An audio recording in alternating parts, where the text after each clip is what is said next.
Uma faxineira invisível trabalhava em um hotel de luxo quando um grupo de hóspedes começou a zombar da cultura coreana. O que eles não sabiam é que sentado ali estava um milionário discreto, observando tudo. Ele se levantou e falou em coreano perfeito com ela. A resposta da faxineira chocou o hotel inteiro e mudou sua vida para sempre. De onde você está assistindo isso? Se inscreva no canal e deixa seu like para mais histórias incríveis que vão mexer com suas emoções. Aperta o play e descubra o que aconteceu. O cheiro de produtos de limpeza já havia se tornado parte de Ji-woo, como uma segunda pele que ela carregava pelos corredores intermináveis do Grand Atlantic Hotel. Eram 6 da manhã quando ela empurrava o carrinho metálico, cujas rodinhas rangiam em um ritmo monótono que ecoava pelas paredes de mármore. Seus dedos, calejados e ásperos, seguravam o pano amarelo com a mesma firmeza de sempre. Não por orgulho do trabalho, mas por necessidade de sobrevivência. Ao redor dela, o hotel começava a acordar. Hóspedes de roupões luxuosos caminhavam em direção ao café da manhã, seus perfumes caros deixando rastros no ar. Executivos falavam alto em seus celulares sobre negócios de milhões, enquanto turistas planejavam passeios pelos pontos turísticos da cidade. Todos ali tinham algum lugar para ir, algo importante para fazer. Ji-woo não tinha nada disso. Ela só tinha o carrinho, o uniforme cinza desbotado e o olhar sempre baixo. "Ei, você!" A voz estridente da supervisora cortou o ar. Ji-woo ergueu os olhos apenas o suficiente para ver a mulher de tailleur azul marinho apontando para o saguão principal. "O lobby precisa estar impecável em 15 minutos. Temos um grupo VIP chegando." Ji-woo assentiu em silêncio e redirecionou o carrinho. Enquanto atravessava o corredor, passou por um grupo de 3 hóspedes, 2 homens de meia-idade e uma mulher de cabelos loiros perfeitamente penteados. Eles riam alto, taças de champanhe matinal nas mãos, completamente alheios à presença dela. "Você viu aquele drama coreano que todo mundo está assistindo?" disse a mulher com sotaque carregado. "Tentei assistir, mas não entendo como alguém consegue acompanhar aqueles diálogos." "É tudo igual", riu um dos homens. "Eles falam rápido demais e usam umas palavras estranhas." O outro começou a imitar sons que supostamente pareceriam coreano, em uma versão grotescamente estereotipada e ofensiva. Os 3 explodiram em gargalhadas. Ji-woo apertou os dedos no cabo do carrinho. Suas unhas curtas e sem esmalte ficaram brancas com a pressão. Ela continuou andando, fingindo não ouvir, fingindo não existir. Era assim que ela havia aprendido a sobreviver nos últimos 5 anos, tornando-se invisível. Mas naquele dia, algo diferente estava prestes a acontecer. No canto do saguão, em uma poltrona de couro marrom estrategicamente posicionada longe do movimento principal, estava sentado um homem de cerca de 40 anos. Ele vestia roupas simples, calça jeans escura e camisa branca sem logotipos. Mas havia algo em sua postura que transmitia autoridade silenciosa. Seus olhos escuros observavam tudo com atenção analítica, como quem está acostumado a ler pessoas e situações em segundos. Minho não estava lendo o jornal que descansava em seu colo. Ele estava observando. E naquele momento ele observava Ji-woo. Quando o grupo de hóspedes passou por ela com suas risadas cruéis, Minho percebeu algo que todos os outros ignoravam. A forma como os ombros dela se curvaram levemente, como suas mãos tremeram por uma fração de segundo, como ela mordeu o lábio inferior antes de respirar fundo e seguir em frente. Ele reconheceu aquela dor. A dor de ser reduzido a um estereótipo. A dor de ter sua cultura transformada em piada. O grupo continuou sua caminhada pelo saguão, ainda rindo. O homem que havia imitado o coreano levantou a voz propositalmente. "Será que tem alguém aqui que entende essas coisas?" Ele olhou ao redor com um sorriso de superioridade. "Alguém que fale, como é mesmo, coreano?" O silêncio que se seguiu durou apenas 3 segundos, mas para Ji-woo pareceu uma eternidade. Ela parou de se mover, congelada ao lado de uma coluna ornamentada, esperando que o momento passasse, que ela pudesse voltar a ser invisível. Foi quando Minho se levantou. Ele caminhou com passos calmos e deliberados até ficar a poucos metros de Ji-woo. O saguão inteiro parecia ter parado para observar, embora a maioria das pessoas nem soubesse exatamente por quê. Então Minho olhou diretamente para ela. Não através dela, não ao redor dela, mas verdadeiramente para ela. E falou em coreano perfeito, com um sotaque de Seul que ela não ouvia há anos. Gwaen Kanheuseyo. Você está bem? Ji-woo sentiu o mundo girar. Suas pernas quase falharam. O pano de limpeza caiu de suas mãos e tocou o chão de mármore com um som abafado. Lágrimas instantâneas surgiram em seus olhos, mas ela as segurou com toda a força que tinha. Ninguém, absolutamente ninguém, havia falado com ela em sua língua materna desde que ela havia chegado ao Brasil 5 anos atrás. E agora, alguém perguntava se ela estava bem. Minho esperou. Ele não desviou o olhar, não apressou a resposta. Ele simplesmente esperou, dando a ela o tempo de que precisava. Ji-woo respirou fundo. Suas mãos tremiam quando ela as entrelaçou à frente do corpo. E então, com a voz embargada, mas firme, ela respondeu: Jeonão, Gwenkan Subnida, Gamsa Rabnida. Eu estou bem. Obrigada. A reação foi imediata. O grupo de hóspedes parou de rir. Pessoas que passavam pelo saguão diminuíram o passo. A recepcionista levantou os olhos surpresa. Até a supervisora, que estava organizando papéis no balcão, congelou no lugar. A faxineira invisível acabava de falar coreano fluente. Minho sorriu levemente, um sorriso genuíno que alcançou seus olhos. Ele deu mais um passo em direção a Ji-woo, mantendo uma distância respeitosa, mas eliminando a sensação de distanciamento. Dangsini Mautuga Tugbyolhaeo, Yodichusiniseo. Sua forma de falar é especial. De onde você... Ji-woo fechou os olhos por um momento. Aquela pergunta simples carregava o peso de 5 anos de silêncio, de identidade negada, de memórias trancadas em um baú que ela havia prometido nunca mais abrir. Gyeongju Yeo. Sou de Gyeongju. Sua voz saiu como um sussurro, mas foi se fortalecendo. Oraedo Endose. Yogsawa Jontong Edoze Ibnida. Uma cidade antiga, a cidade da história e da tradição. Os olhos de Minho se iluminaram com reconhecimento. A antiga capital, você cresceu entre templos e histórias ancestrais. Sim, ela respondeu ainda em coreano, esquecendo completamente onde estava. Meu pai era um cantor de pansori.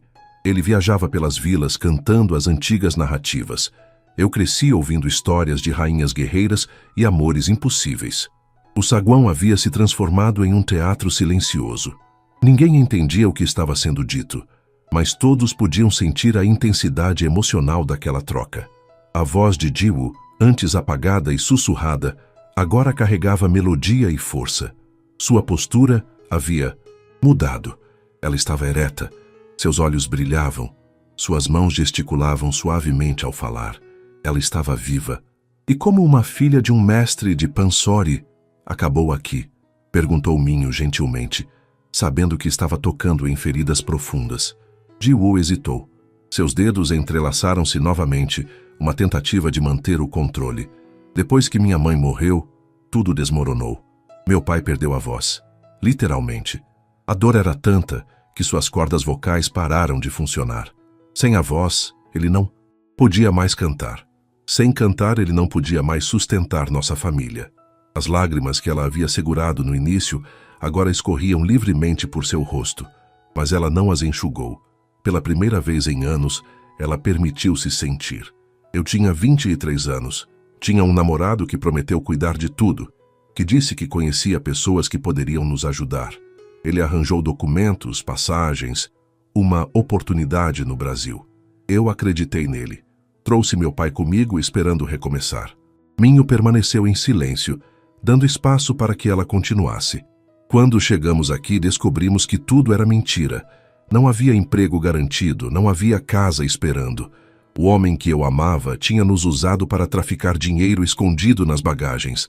Quando a polícia descobriu, ele fugiu. Deixou-nos aqui sem documentos, sem dinheiro, sem nada. A voz dela quebrou, mas ela forçou-se a continuar.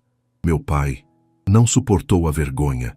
Ele não morreu, mas sua alma sim. Ele está em um lar para idosos na periferia, sem falar, sem cantar, apenas existindo. E eu me tornei isto. Ela gesticulou para o uniforme de faxineira, para o carrinho de limpeza. Invisível, esquecida. uma sombra. O silêncio que se seguiu foi quebrado por um som inesperado. Aplausos lentos. Todos se viraram para ver de onde vinham. Era o gerente do hotel, Sr. Tavares, um homem corpulento de 50 e poucos anos, com bigode grisalho e expressão perpetuamente irritada. Mas ele não estava aplaudindo em admiração. Estava aplaudindo em sarcasmo. Muito bonito, muito emocionante, disse ele, caminhando em direção a Ji-woo com passos pesados. Mas aqui não é palco de teatro. Você deveria estar trabalhando, não fazendo espetáculos para os hóspedes. Ji-woo abaixou a cabeça imediatamente, o instinto de sobrevivência tomando conta. Desculpe, senhor. Senhor Tavares. A voz de Minho cortou o ar como uma lâmina afiada. Eu fui quem iniciou essa conversa. Se há alguém a ser repreendido, sou eu. O gerente virou-se para Minho com uma expressão que tentava ser profissional, mas falhava em esconder a arrogância. E o senhor é? Alguém que está observando como este hotel trata suas funcionárias, respondeu Minho calmamente. E não estou impressionado. Olha, senhor, Tavares forçou um sorriso. Não sei quem você pensa que é, mas aqui eu é quem comando. E essa funcionária tem deveres a cumprir. Minho tirou um cartão de visitas do bolso e o entregou ao gerente. Tavares olhou para o cartão, e a cor drenada de seu rosto foi visível mesmo à distância. Minho Park, CEO da Park International Investments. O silêncio era ensurdecedor. Até os hóspedes que haviam zombado de Ji-woo minutos antes estavam pálidos. Tavares engoliu seco. Senhor Park, eu não sabia que... Obviamente não sabia, interrompeu Minho. Porque se soubesse, talvez tratasse suas funcionárias com um mínimo de dignidade. Ou será que a dignidade só é oferecida a quem tem dinheiro? O grupo de hóspedes que havia rido começou a se afastar discretamente, mas Minho apontou para eles. Fiquem, vocês também fazem parte desta conversa. A mulher de cabelos loiros gaguejou. Nós não queríamos ofender, mas ofenderam. Não apenas a ela, mas a toda uma cultura milenar que vocês reduziram a piada barata. Minho voltou-se para Ji-woo, que ainda estava em choque. Esta mulher carrega em si o legado de mestres artistas. Ela fala não apenas um idioma, mas uma forma de arte. E vocês a tratam como se fosse menos que nada. Tavares tentou recuperar o controle da situação. Sr. Park, com todo respeito, ela é apenas uma faxineira. Apenas. A voz de Minho subiu pela primeira vez. Ela é muito mais do que isso, e eu vou provar. Ele virou-se para Ji-woo e perguntou em coreano. Você confia em mim? Ji-woo, com lágrimas nos olhos, assentiu lentamente. Então, Minho anunciou para todos no saguão.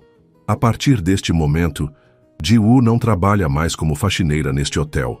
Ela trabalhará comigo como intérprete cultural e consultora de relações internacionais.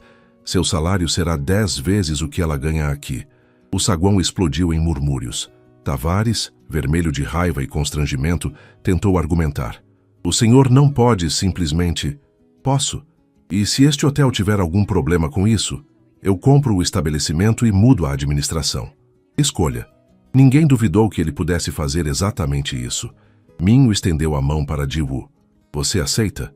Ela olhou para aquela mão estendida. Uma mão que representava possibilidade, recomeço, dignidade, e então para seu carrinho de limpeza, símbolo de 5 anos de invisibilidade.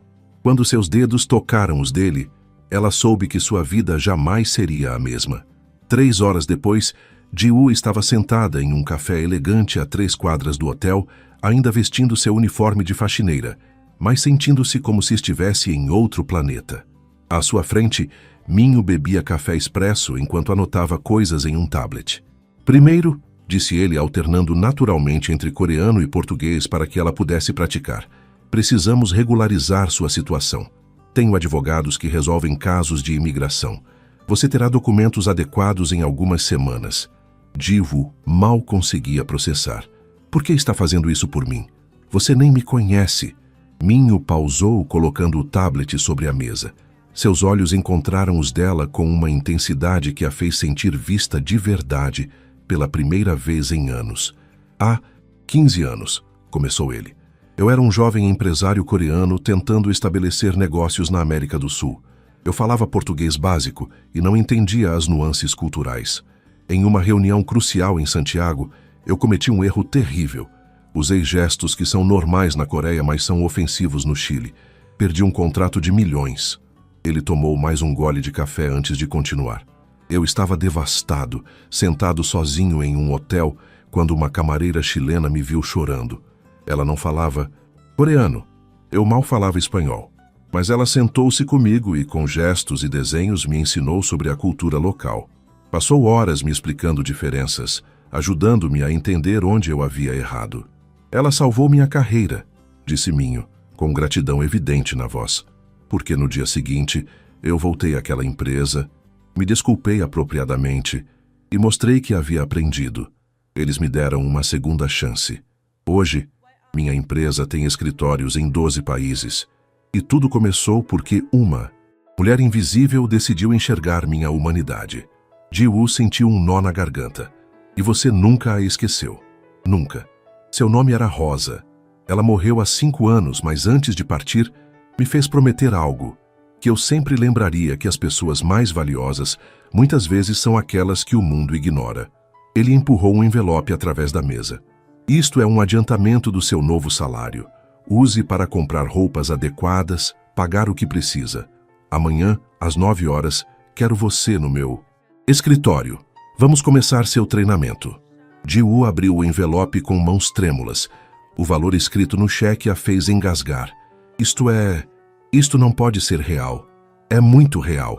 E é menos do que você vale. Ela olhou para ele incrédula. Eu ainda estou esperando acordar deste sonho. Não é sonho, Ji-woo. É apenas o começo. Quando ela saiu do café naquela tarde, o sol estava se pondo sobre a cidade.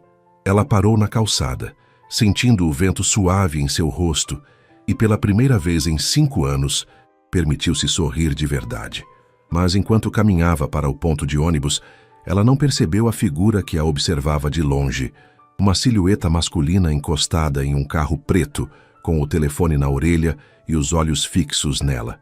Sim, a encontrei, dizia o homem em coreano. Depois de todos estes anos, finalmente a encontrei. E parece que ela está prosperando agora. Isso vai facilitar as coisas. Ele desligou o telefone e sorriu. Mas não era um sorriso gentil. Era o sorriso de alguém que havia esperado muito tempo por este momento. Os primeiros dias no escritório da Park International foram uma tempestade de novas experiências. Ji-woo acordava às 5 da manhã, não mais para limpar quartos, mas para estudar. Minho havia contratado uma tutora que a ajudava a aperfeiçoar seu português formal, além de um coach de etiqueta corporativa. Você já tem a substância, dizia Minho. Agora só precisa do polimento. O escritório ocupava o 22º andar de um prédio espelhado no centro. Financeiro. As paredes de vidro ofereciam uma vista panorâmica da cidade, e Ji-woo ainda não havia se acostumado com a ideia de que aquele espaço era, de certa forma, também dela agora. Sua primeira tarefa foi auxiliar na negociação com uma empresa coreana de tecnologia que queria estabelecer operações no Brasil. Ji-woo descobriu que não estava apenas traduzindo palavras, estava traduzindo mundos. Quando eles dizem, vamos considerar, explicou ela a Minho após uma videoconferência, o que realmente querem dizer é não, mas não queremos ser rude. A forma como o diretor inclinou a cabeça e pausou antes de responder. Isso é um não definitivo na cultura coreana. Minho sorriu impressionado. E como sugere que respondamos? Não insista diretamente. Isso seria desrespeitoso. Em vez disso, ofereça uma alternativa que permita a eles salvar a face. Pergunte se há aspectos específicos da proposta que poderíamos ajustar. Eles se sentirão honrados por termos percebido a mensagem implícita. A estratégia funcionou perfeitamente. 2 dias depois, a empresa coreana voltou com contrapropostas construtivas e o negócio prosperou. Mas não era apenas o trabalho que estava transformando Ji-woo. Era toda a sua existência. Ela havia comprado roupas novas, nada extravagante, mas peças que a faziam sentir-se profissional e respeitada. Havia se mudado para um apartamento pequeno, mas limpo, com janelas que deixavam entrar a luz do sol. E, mais importante, pela primeira vez em anos, ela havia visitado seu pai. O lar Santo Antônio ficava em um bairro distante, um prédio antigo, mas bem cuidado. Ji-woo subiu as escadas com o coração acelerado, carregando uma sacola com frutas frescas e um pequeno alto-falante portátil. Seu pai estava sentado em uma cadeira perto da janela, o olhar vazio fixo em algum ponto distante. Aos 67 anos, ele parecia ter 90. Seu corpo estava ali, mas sua essência havia se perdido há muito tempo. Pai, sussurrou Ji-woo, ajoelhando-se ao lado dele. Eu trouxe algo para você. Ela ligou o alto-falante e pressionou o play. A música que começou a tocar era uma gravação antiga de Pansori. A voz de um mestre cantando a história de Shim Cheong, a filha devota que se sacrificou para salvar o pai cego. Foi quase imperceptível, mas Ji-woo viu. Uma lágrima escorreu pelo rosto enrugado de seu pai. Seus dedos, que permaneciam imóveis no colo há anos, se contraíram levemente. Você ainda está aí dentro, não está? Ela perguntou, segurando a Saisasmadis mão dele. Eu prometo, pai, vou trazer você de volta. De alguma forma vou encontrar um jeito. Ela ficou ali por horas, tocando as antigas canções, contando a ele sobre sua nova vida. Ela não sabia se ele realmente a ouvia, mas falou mesmo assim, porque às vezes a esperança é tudo o que nos resta. Quando Ji-woo retornou ao apartamento naquela noite, encontrou uma mensagem de Minho no celular. Amanhã temos uma reunião importante. Uma grande corporação coreana de entretenimento está considerando investimento aqui. Eles querem conhecer nossa especialista cultural. Esteja preparada, você vai brilhar. Ela leu a mensagem 3 vezes, um sorriso crescendo em seu rosto. Mas quando foi dormir, um pesadelo a visitou. Ela sonhou com um homem de olhos frios e sorriso falso, um homem que a havia traído anos atrás. No sonho, ele a chamava pelo nome, dizendo que havia voltado para buscá-la. Ji-woo acordou suando, o coração disparado. Era apenas um sonho, ela disse a si mesma. Mas em algum lugar da cidade, em um hotel barato, o homem do seu pesadelo estava muito acordado, planejando seu próximo movimento. A reunião aconteceria no escritório de Minho às 2 da tarde. Ji-woo chegou com 1 hora de antecedência, revisando suas anotações e praticando possíveis cenários de conversa. Ela estava vestindo um terno azul marinho discreto, o cabelo preso em um coque elegante.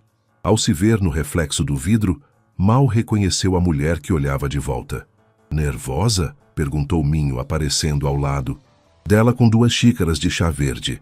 Aterrorizada, admitiu Ji-woo com um sorriso fraco. Bom, o medo significa que você se importa. Mas lembre-se, você não está aqui para impressioná-los. Você está aqui para avaliar se eles são dignos de fazer negócios conosco. Aquela mudança de perspectiva acalmou algo dentro dela. Às 2 em ponto, os visitantes chegaram. Eram 4 executivos da Hanstar Entertainment, uma das maiores produtoras de conteúdo da Coreia do Sul. O líder da delegação era um homem de 50 anos chamado Diretor Choi, com cabelos grisalhos perfeitamente penteados e um sorriso profissional que não alcançava os olhos. Sr. Park, cumprimentou ele em inglês, é um prazer finalmente conhecê-lo pessoalmente. O prazer é meu, Diretor Choi. Permita-me apresentar Ji-woo, nossa especialista em cultura coreana e consultora de relações internacionais. Choi virou-se para Ji-woo, e ela não imaginou a breve surpresa em seus olhos. Ele claramente não esperava ver uma coreana naquela posição. Gyeongju Saramiseyo, você é de Gyeongju? Perguntou ele em coreano, testando-a. Né, mais subnida. Direct Onimyun Odiku Siniseyo. Sim, estou. E de onde o senhor é? Respondeu Ji-woo fluentemente, reconhecendo o teste. Seul. Seul. Ele assentiu, claramente impressionado. Há quanto tempo está no Brasil? 5 anos. A reunião prosseguiu suavemente. A Hanstar Entertainment queria estabelecer um hub de produção na América Latina, aproveitando o crescente interesse global por conteúdo coreano. Mas havia nuances culturais e desafios legais que eles não entendiam completamente. Foi aí que Ji-woo brilhou. Ela não apenas traduziu, mas contextualizou. Quando o diretor Choi mencionou preferências de casting, ela explicou as diferenças de percepção de beleza entre as culturas. Quando discutiram horários de lançamento, ela apontou considerações de fuso horário que eles não haviam pensado. Você é impressionante, disse um dos executivos mais jovens durante uma pausa. Onde você estudou? Na vida, respondeu Ji-woo simplesmente. e algo em sua resposta ressoou com eles, de uma forma que nenhum diploma universitário poderia. A reunião durou 4 horas, e ao final, diretor Choi apertou a mão de Minho com entusiasmo renovado. Senhor Park, você tem uma joia na sua equipe. Com alguém como ela, tenho certeza de que podemos construir algo extraordinário juntos. Depois que os visitantes saíram, Minho virou-se para Ji-woo com um sorriso genuíno. Você foi perfeita. Eu estava tremendo por dentro o tempo todo. E mesmo assim você foi perfeita. Eles estavam comemorando com chá quando a recepcionista apareceu hesitante. Desculpe interromper, mas há um homem na recepção dizendo que precisa falar urgentemente com a senhorita Ji-woo. Ele diz que é um assunto pessoal. O sangue de Ji-woo gelou. Ele disse o nome dele? Sim, Dae-jung. Ele disse que você o conhece. O mundo parou. Aquele nome, aquele maldito nome que ela havia tentado enterrar junto com seu passado, agora ressurgia como um fantasma. Minho percebeu imediatamente a mudança na expressão dela. Quem é Dae-jung? O homem que destruiu minha vida, sussurrou Ji-woo, sua voz mal audível. O homem que me trouxe para cá e depois me abandonou. A mandíbula de Minho se apertou. Você não precisa vê-lo se não quiser. Mas Ji-woo sabia que não podia fugir para sempre. Não, eu preciso encarar isso. Preciso saber por que ele voltou. Ela desceu até a recepção com Minho ao seu lado, recusando-se a ir sozinha. E lá estava ele. Dae-jung, 5 anos mais velho, mas essencialmente o mesmo. Cabelo preto bagunçado, sorriso confiante, roupas casuais, mas caras. Ele parecia um comerciante de carros usados tentando parecer um empresário. Quando seus olhos encontraram os de Ji-woo, ele sorriu como se fossem velhos amigos se reencontrando. Ji-woo-ya, disse ele carinhosamente, como se tivesse o direito de usar aquele tom. Você está tão diferente, tão elegante. O que você quer? A voz dela saiu mais forte do que esperava. Essa forma de cumprimentar alguém que você amou? Ele fingiu mágoa. Eu vim porque soube que você está prosperando. Pensei que pudéssemos conversar sobre velhos tempos. Nós não temos velhos tempos. Temos apenas traição e abandono. Dae-jung olhou ao redor, percebendo que estavam chamando a atenção. Talvez possamos discutir isso em particular. Tudo o que você tem a dizer, pode dizer aqui, interveio Minho, sua voz carregada de autoridade protetora. Dae-jung finalmente focou em Minho, avaliando-o. E você é?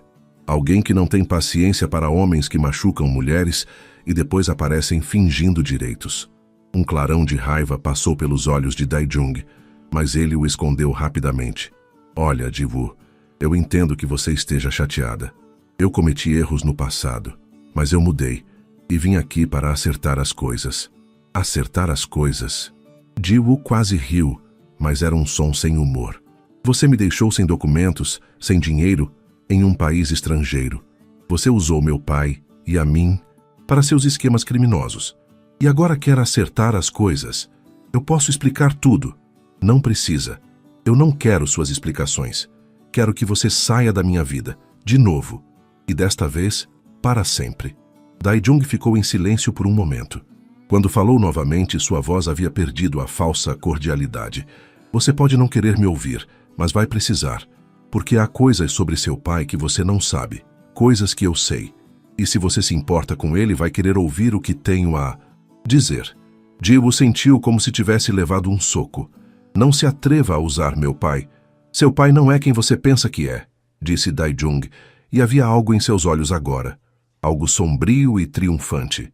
E se você quiser saber a verdade, me encontre amanhã, sozinha, às 7 da noite, no Café Mirador. Antes que Ji-woo pudesse responder, ele virou-se e saiu, deixando apenas o som de seus passos ecoando no saguão polido. Ji-woo ficou ali, tremendo, sentindo como se o chão estivesse se abrindo sob seus pés. Não vá, disse Minho firmemente. Seja o que for que ele queira, não é nada bom. Mas Ji-woo sabia que iria, porque quando se trata de família, não há escolha racional. Há apenas amor e medo, entrelaçados de forma inseparável. Ji-woo não dormiu naquela noite. Ela ficou sentada na varanda do seu apartamento, observando as luzes da cidade piscarem como estrelas terrestres, tentando fazer sentido do reaparecimento de Dae-jung. Seu pai não é quem você pensa que é. O que aquilo significava? Seu pai era Park Jin-soo, um cantor de pansori respeitado em Gyeongju, um homem gentil que havia dedicado sua vida às artes tradicionais. O que poderia haver de secreto sobre ele? Às 6h15 da manhã, seu telefone tocou. Era Minho. Você dormiu? Não consegui. Eu imaginei.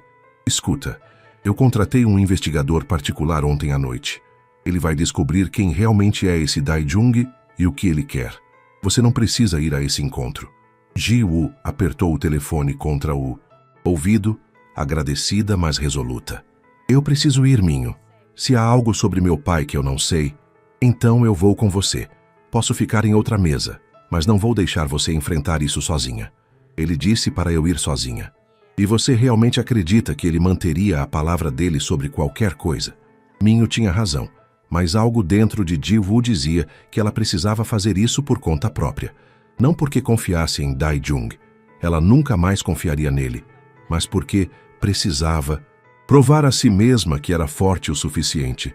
Me prometa uma coisa, disse ela finalmente. Se eu não mandar uma mensagem até às 8 horas dizendo que estou bem, venha me buscar. Minho hesitou. Ji-woo, por favor, eu preciso fazer isso. Ele suspirou profundamente. Está bem, mas seu telefone fica ligado o tempo todo e se eu sentir que algo está errado, não vou esperar pela mensagem. O dia passou em câmera lenta. Ji-woo tentou focar no trabalho, revisando contratos e respondendo e-mails, mas sua mente estava constantemente voltando para aquela noite. Às 6h30, ela saiu do escritório, ignorando o olhar preocupado de Minho.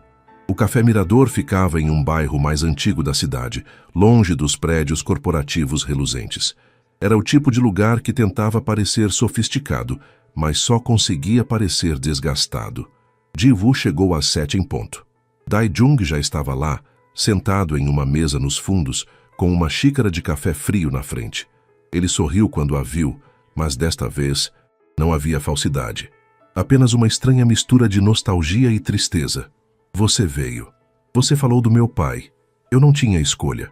Ele gesticulou para a cadeira à sua frente. Sente-se, por favor. Ji-woo se sentou, mas manteve a postura rígida, defensiva. Diga o que tem a dizer. Dae-jung olhou para sua xícara por um longo momento antes de falar. Você sabe por que seu pai realmente perdeu a voz? Por causa da dor. Minha mãe havia morrido. E ele... Não foi só isso. Dae-jung a interrompeu.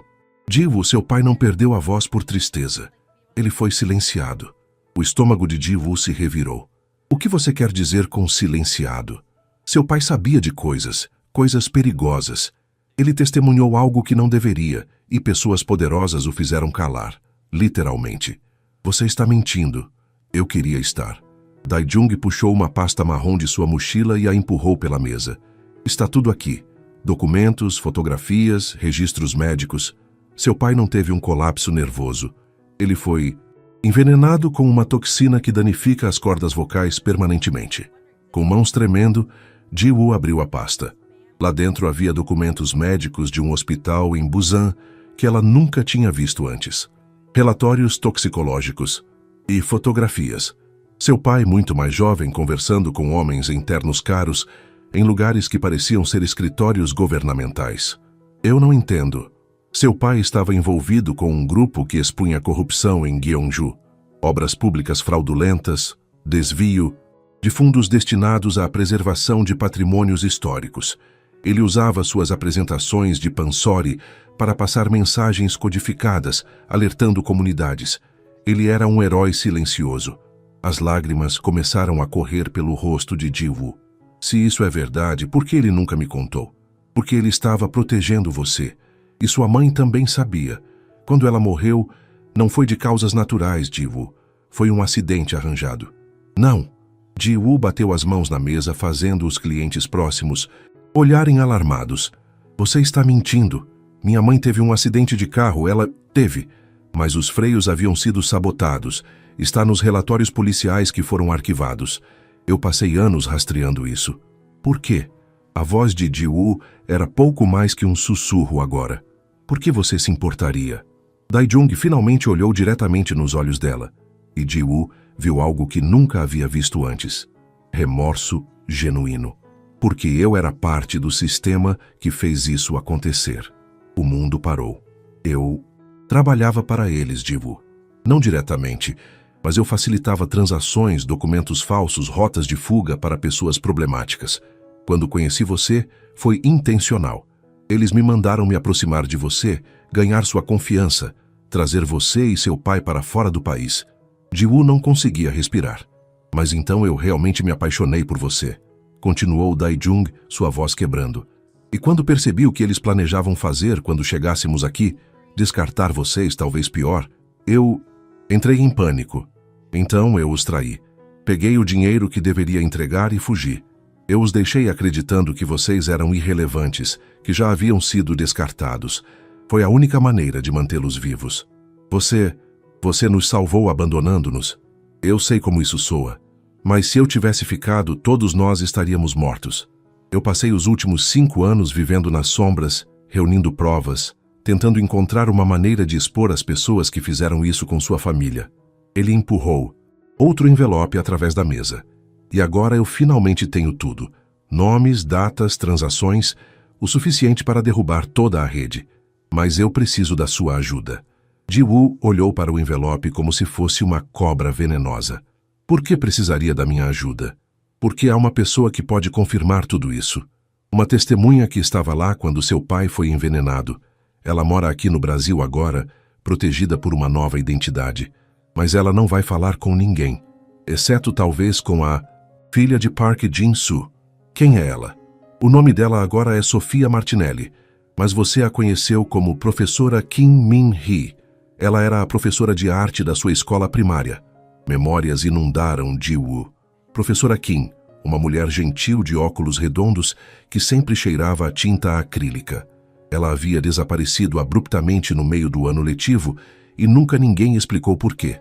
Ela vai conversar com você, disse Dae-jung. E quando ela contar o que sabe, nós teremos tudo que precisamos para fazer justiça. Para seu pai, para sua mãe. Ji-woo fechou os olhos, tentando processar tudo. Quando os abriu novamente, havia uma clareza nova neles. Se você está mentindo para mim de novo, se isso for mais uma manipulação, então você pode me entregar à polícia. Todos os crimes que cometi, todas as coisas terríveis que fiz, estão documentados aqui também. Estou colocando minha liberdade nas suas mãos, Ji-woo, porque é o mínimo que eu devo a você. Ela pegou as 2 pastas e se levantou. Eu vou investigar tudo isso. Se for verdade, eu vou ajudar. Não por você, por meu pai, por minha mãe. Eu não espero mais nada de você. Ji-woo virou-se para sair, mas parou. Uma última coisa. Se eu descobrir que você está colocando meu pai em perigo de alguma forma, você não vai descobrir, porque desta vez eu estou do lado certo. Ela saiu do café com as pastas pressionadas contra o peito, sentindo como se estivesse carregando bombas. Quando chegou à esquina, viu o carro de Minho parado ali. Ele havia estado esperando o tempo todo. Ela entrou no carro e simplesmente começou a chorar, soluços profundos que vinham de um lugar que ela não sabia que existia. Minho não disse nada, apenas segurou sua mão enquanto ela desmoronava. Finalmente, entre lágrimas, ela sussurrou: "Minha vida inteira foi uma mentira." "Não", respondeu Minho firmemente. "Sua vida inteira foi uma preparação para este momento, para você descobrir a verdade e decidir o que fazer com ela." E enquanto eles sentavam ali na escuridão do carro, Ji-woo soube que sua jornada estava apenas começando. A questão era, ela estava pronta para onde ela levaria? Minho levou Ji-woo para seu apartamento e insistiu que ela não ficasse sozinha. Ele pediu comida por delivery e fez chá, criando um espaço seguro para que ela processasse tudo.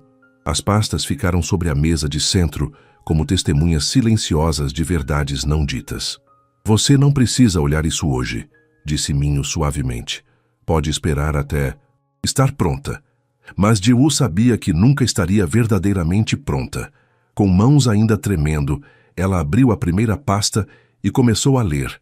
Os documentos eram meticulosamente organizados. Havia relatórios médicos de um hospital em Busan, datando de 6 anos atrás, pouco depois da morte de sua mãe. Os relatórios indicavam níveis anormais de uma toxina rara no sistema de seu pai, uma substância que causava paralisia seletiva das cordas vocais. Não era algo natural, era deliberado. Havia também fotografias granuladas, claramente tiradas de longe.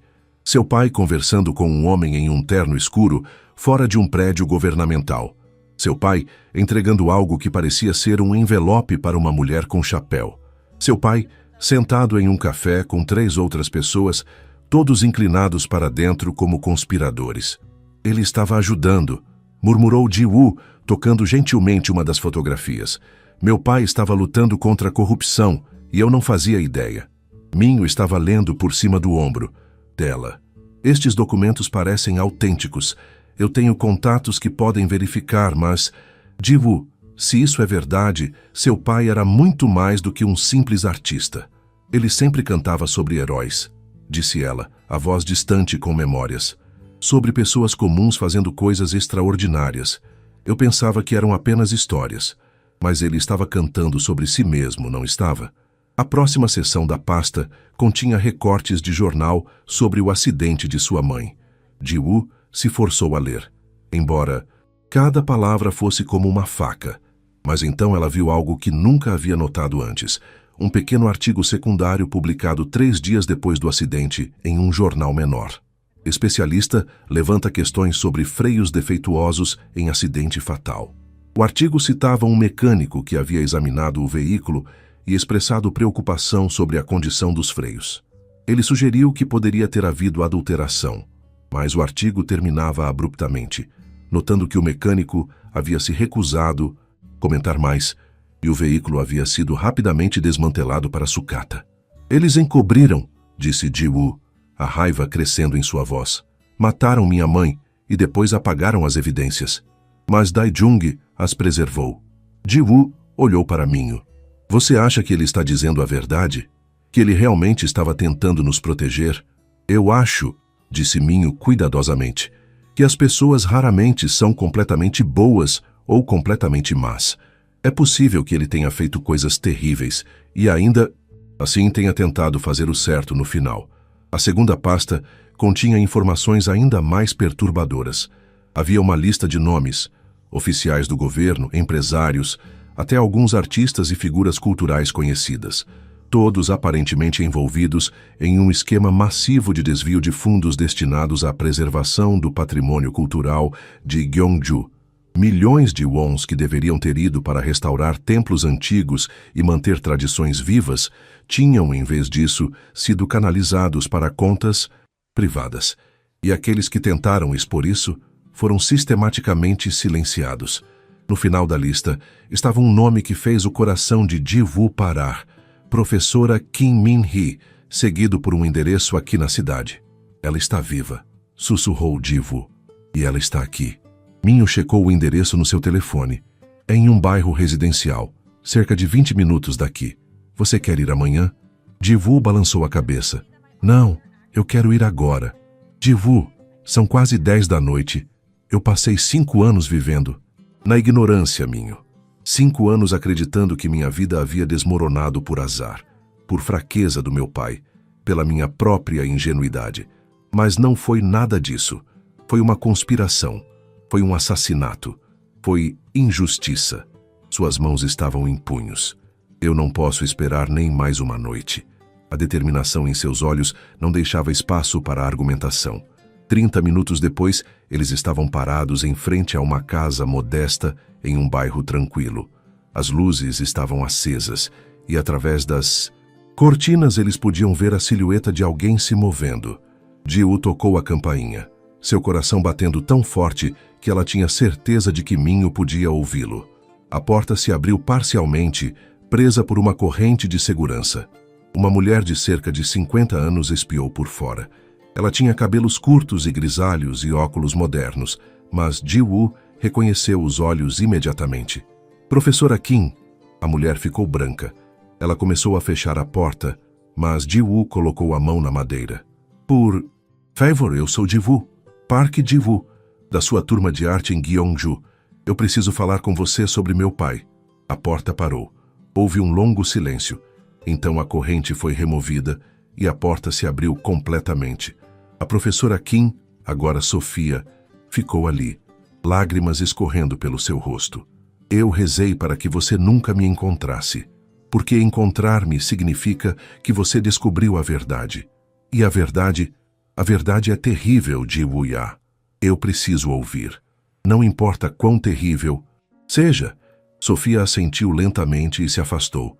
Então entre, mas saiba que depois que eu contar o que sei, sua vida nunca mais será a mesma.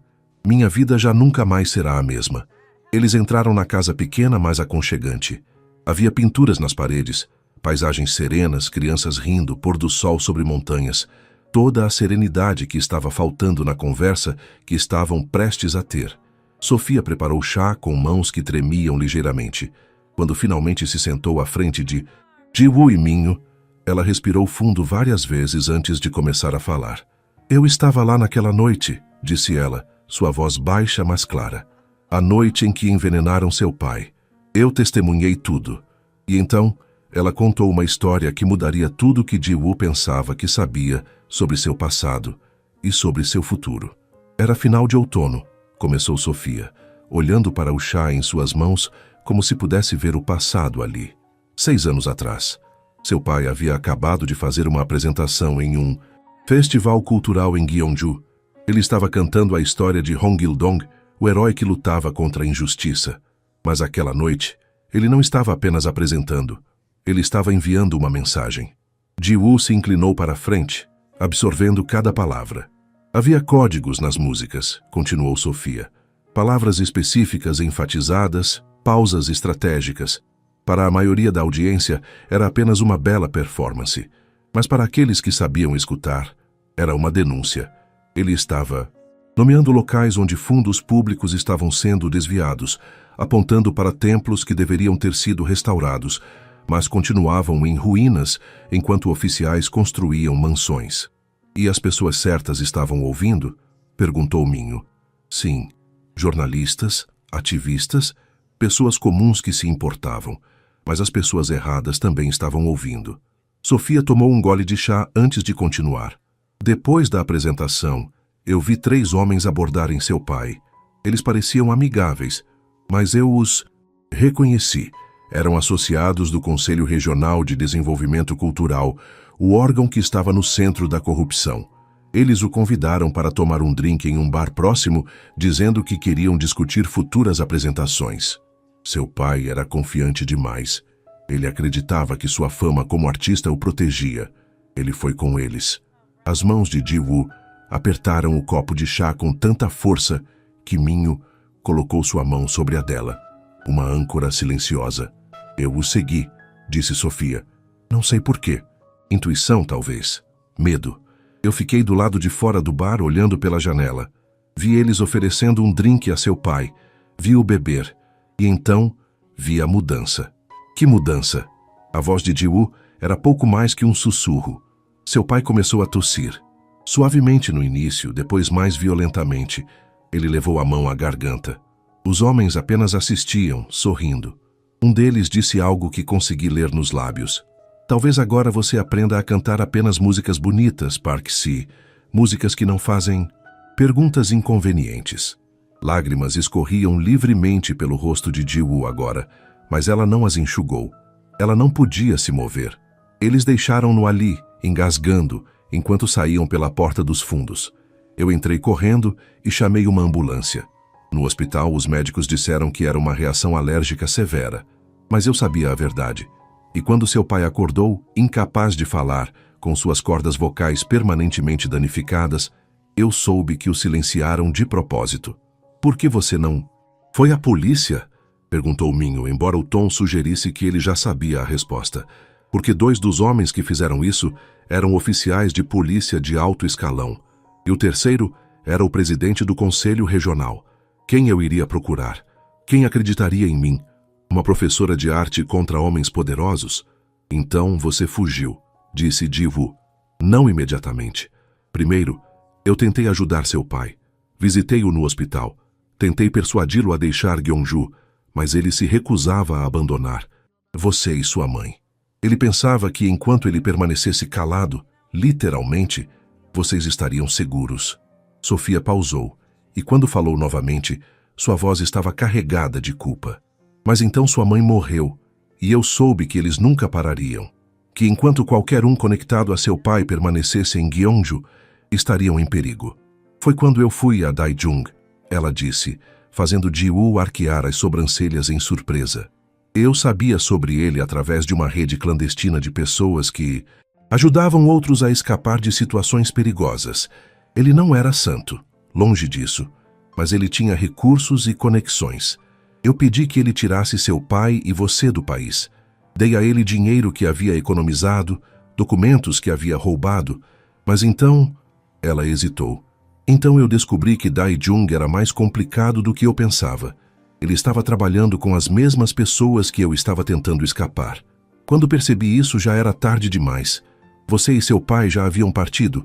Eu tentei avisá-los, mas não consegui alcançá-los. Então eu também fugi, assumindo uma nova identidade, sempre esperando ouvir que vocês estavam seguros. Ji-woo finalmente falou, sua voz rouca. Mas por que Daejeon nos ajudou então? Se ele estava trabalhando para eles. Por quê? Disse uma voz da porta. Eu me apaixonei. Todos se viraram. Daejeon estava parado na entrada da sala, seu rosto sombrio, mas determinado. Como você ousa? Começou Minho, levantando-se. Espere, disse Sofia, também se levantando. Deixe-o falar. Daejeon entrou lentamente, mantendo as mãos visíveis, claramente não querendo ser visto como uma ameaça. Eu o segui porque precisava saber se Ji-woo estava em segurança. Não para ameaçá-la, mas para protegê-la. Você tem uma forma muito estranha de mostrar proteção, disse Ji-woo friamente. Eu sei, mas você precisa entender. Quando recebi a ordem de trazer você e seu pai para o Brasil, e depois descartá-los, eu entrei em pânico. Não podia fazer isso. Não com... você. Ele olhou diretamente para ela. Então eu peguei o dinheiro que deveria entregar para meus contatos aqui e desapareci. Fiz parecer que vocês eram irrelevantes, não valiosos o suficiente para serem perseguidos. Foi a única maneira de mantê-los vivos. E nos deixou desamparados, disse Ji-woo. Sim, e essa culpa me consumiu todos os dias desde então. Por isso passei os últimos 5 anos reunindo evidências. Por isso estou aqui agora. Porque é hora de terminar isso. Sofia se virou para Ji-woo. Ele está dizendo a verdade. Nos últimos 2 anos, Daejeon tem me enviado atualizações, evidências que ele reuniu. Ele está tentando se redimir. Redenção não apaga o passado, disse Ji-woo firmemente. Não, concordou Daejeon, mas talvez possa mudar o futuro. Temos tudo agora, Ji-woo. Testemunhos, documentos, gravações, o suficiente para derrubar toda a rede. Mas precisamos agir rápido, porque eles sabem que estamos nos movendo. Como eles saberiam? Perguntou Minho. Por quê? Disse. Daejeon, tirando seu telefone e mostrando uma mensagem, eles acabaram de me oferecer muito dinheiro para entregar vocês. E quando eu recusei, eles ameaçaram ir diretamente à fonte. O sangue de Ji-woo gelou. O que significa ir à fonte? Daejeon olhou para ela com olhos cheios de medo. Significa que eles vão atrás do seu pai, no lar onde ele está. E desta vez, eles não vão apenas silenciá-lo. A sala explodiu em ação. Minho já estava pegando seu telefone ligando para o lar. Ji-woo estava de pé, seus instintos de proteção ativados. Nós precisamos ir agora, ela gritou. Mas quando Minho terminou a ligação, seu rosto estava pálido. Ninguém está atendendo. Todas as linhas do lar Santo Antônio estão fora do ar. Ji-woo sentiu seu mundo desabar novamente. Mas desta vez, não era desespero que ela sentia. Era fúria. Então vamos até lá, ela disse com determinação fria. E se eles tocarem em um fio de cabelo do meu pai, eu garanto que eles vão se arrepender. Ela pegou a bolsa e marchou. Em direção à porta, uma mulher transformada pela adversidade em uma guerreira. E desta vez, ela não fugiria. Desta vez, ela lutaria. O carro de Minho cortou a noite como uma flecha, as luzes da cidade desfocando em listras, enquanto ele dirigia o mais rápido que as leis e a prudência permitiam. Ji-woo estava no banco do passageiro, o telefone colado à orelha, tentando ligar para o lar repetidamente. Cada toque sem resposta era como um martelo em seu coração. No banco de trás, Daejeon digitava furiosamente em seu laptop. Estou tentando acessar as câmeras de segurança do lar remotamente. Se eu conseguir invadir o sistema... É legal fazer isso? Perguntou Minho, embora sua preocupação parecesse secundária. Não, mas também não é legal tentar matar um homem indefeso em um lar de idosos. Sofia, que havia insistido em vir junto, estava fazendo ligações para contatos que ainda tinha na Coreia. Estou tentando alertar pessoas de confiança, jornalistas, advogados de direitos humanos. Se algo acontecer, pelo menos haverá testemunhas. Ji-woo desligou o telefone mais uma vez. Frustração e medo lutando dentro dela. Quanto tempo ainda? 8 minutos, disse Minho, fazendo uma curva fechada que fez os pneus guincharem. Ele não pode morrer, sussurrou Ji-woo, mais para si mesma do que para os outros. Não agora. Não quando eu finalmente sei a verdade. Ele precisa saber que eu entendo, que eu sei que ele era um herói. Minho tirou uma mão do volante por um breve momento para apertar a dela. Vamos chegar a tempo. Consegui! Gritou Dae-jung de repente. A tela do laptop mostrava feeds de câmeras de segurança em preto e branco. Estou vendo o interior do lar. Todos se inclinaram para ver, menos Minho, que manteve os olhos na estrada. As câmeras mostravam corredores vazios, uma recepção deserta, salas de estar com apenas 2 ou 3 idosos assistindo televisão. Tudo parecia normal, talvez até calmo demais. Vá para a ala onde meu pai fica, instruiu Ji-woo. 3º andar. Ala leste. Dae-jung navegou pelas câmeras até encontrar a correta. O que eles viram fez o sangue de Ji-woo gelar. 2 homens de terno escuro estavam parados do lado de fora do quarto de seu pai. Um deles falava em um telefone celular. O outro verificava o relógio impaciente. Eles não eram funcionários. Eles não eram visitantes normais. É eles, disse Ji-woo, sua voz tremendo de raiva. São eles. Quanto tempo temos? Perguntou Sofia urgentemente. Dae-jung ampliou a imagem, tentando ler os lábios do homem ao telefone. Ele está dizendo que vai esperar mais 5 minutos. Alguém mais está vindo. 5 minutos, repetiu Minho, e pisou mais fundo no acelerador. Eles chegaram ao lar Santo Antônio com pouco mais de 4 minutos. O prédio parecia pacífico sob as luzes externas, sem sinal de qualquer coisa errada. Mas Ji-woo sabia melhor. Você fica no carro, disse Minho a Sofia. Ligue para a polícia. Conte tudo. A polícia pode estar envolvida, protestou Dae-jung. Então ligue para os bombeiros, para a imprensa, para quem quer que seja. Faça barulho. Essas pessoas operam nas sombras. Tragam luz. Sofia assentiu, já pegando seu telefone. Ji-woo, Minho e Dae-jung correram para a entrada. A porta principal estava trancada. O horário de visitas havia terminado há horas. Há uma entrada lateral, disse Ji-woo, lembrando das vezes que havia visitado tarde. Para emergências, sigam-me. Eles contornaram o prédio e encontraram a porta de serviço. Estava destrancada. Uma violação clara do protocolo de segurança. Alguém já havia garantido acesso fácil. Dentro, os corredores estavam fracamente iluminados, apenas as luzes de emergência piscando. O silêncio era perturbador. Muito silêncio para um lugar que geralmente tinha sons de televisões, conversas, funcionários circulando. Onde estão todos? Sussurrou Minho. 3º andar, disse Ji-woo, apontando para as escadas. Eles não podiam arriscar o elevador. Muito barulho, muito óbvio. Subiram as inzambes, escadas 2 degraus de cada vez, o coração de Ji-woo batendo tão forte que ela podia ouvi-lo nos próprios ouvidos. 2º andar, 3º andar, a porta para a ala leste. Ji-woo espiou pela pequena janela na porta. Os 2 homens ainda estavam lá, mas agora havia um terceiro. Um homem mais velho de cabelos grisalhos e expressão fria. Ele estava abrindo a porta do quarto de seu pai. Não! Ji-woo empurrou a porta com força, explodindo para o corredor.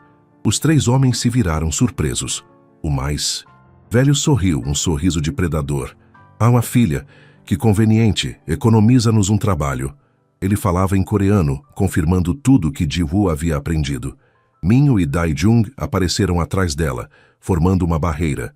Vocês não vão tocar nele, disse Ji-woo, sua voz firme apesar do medo.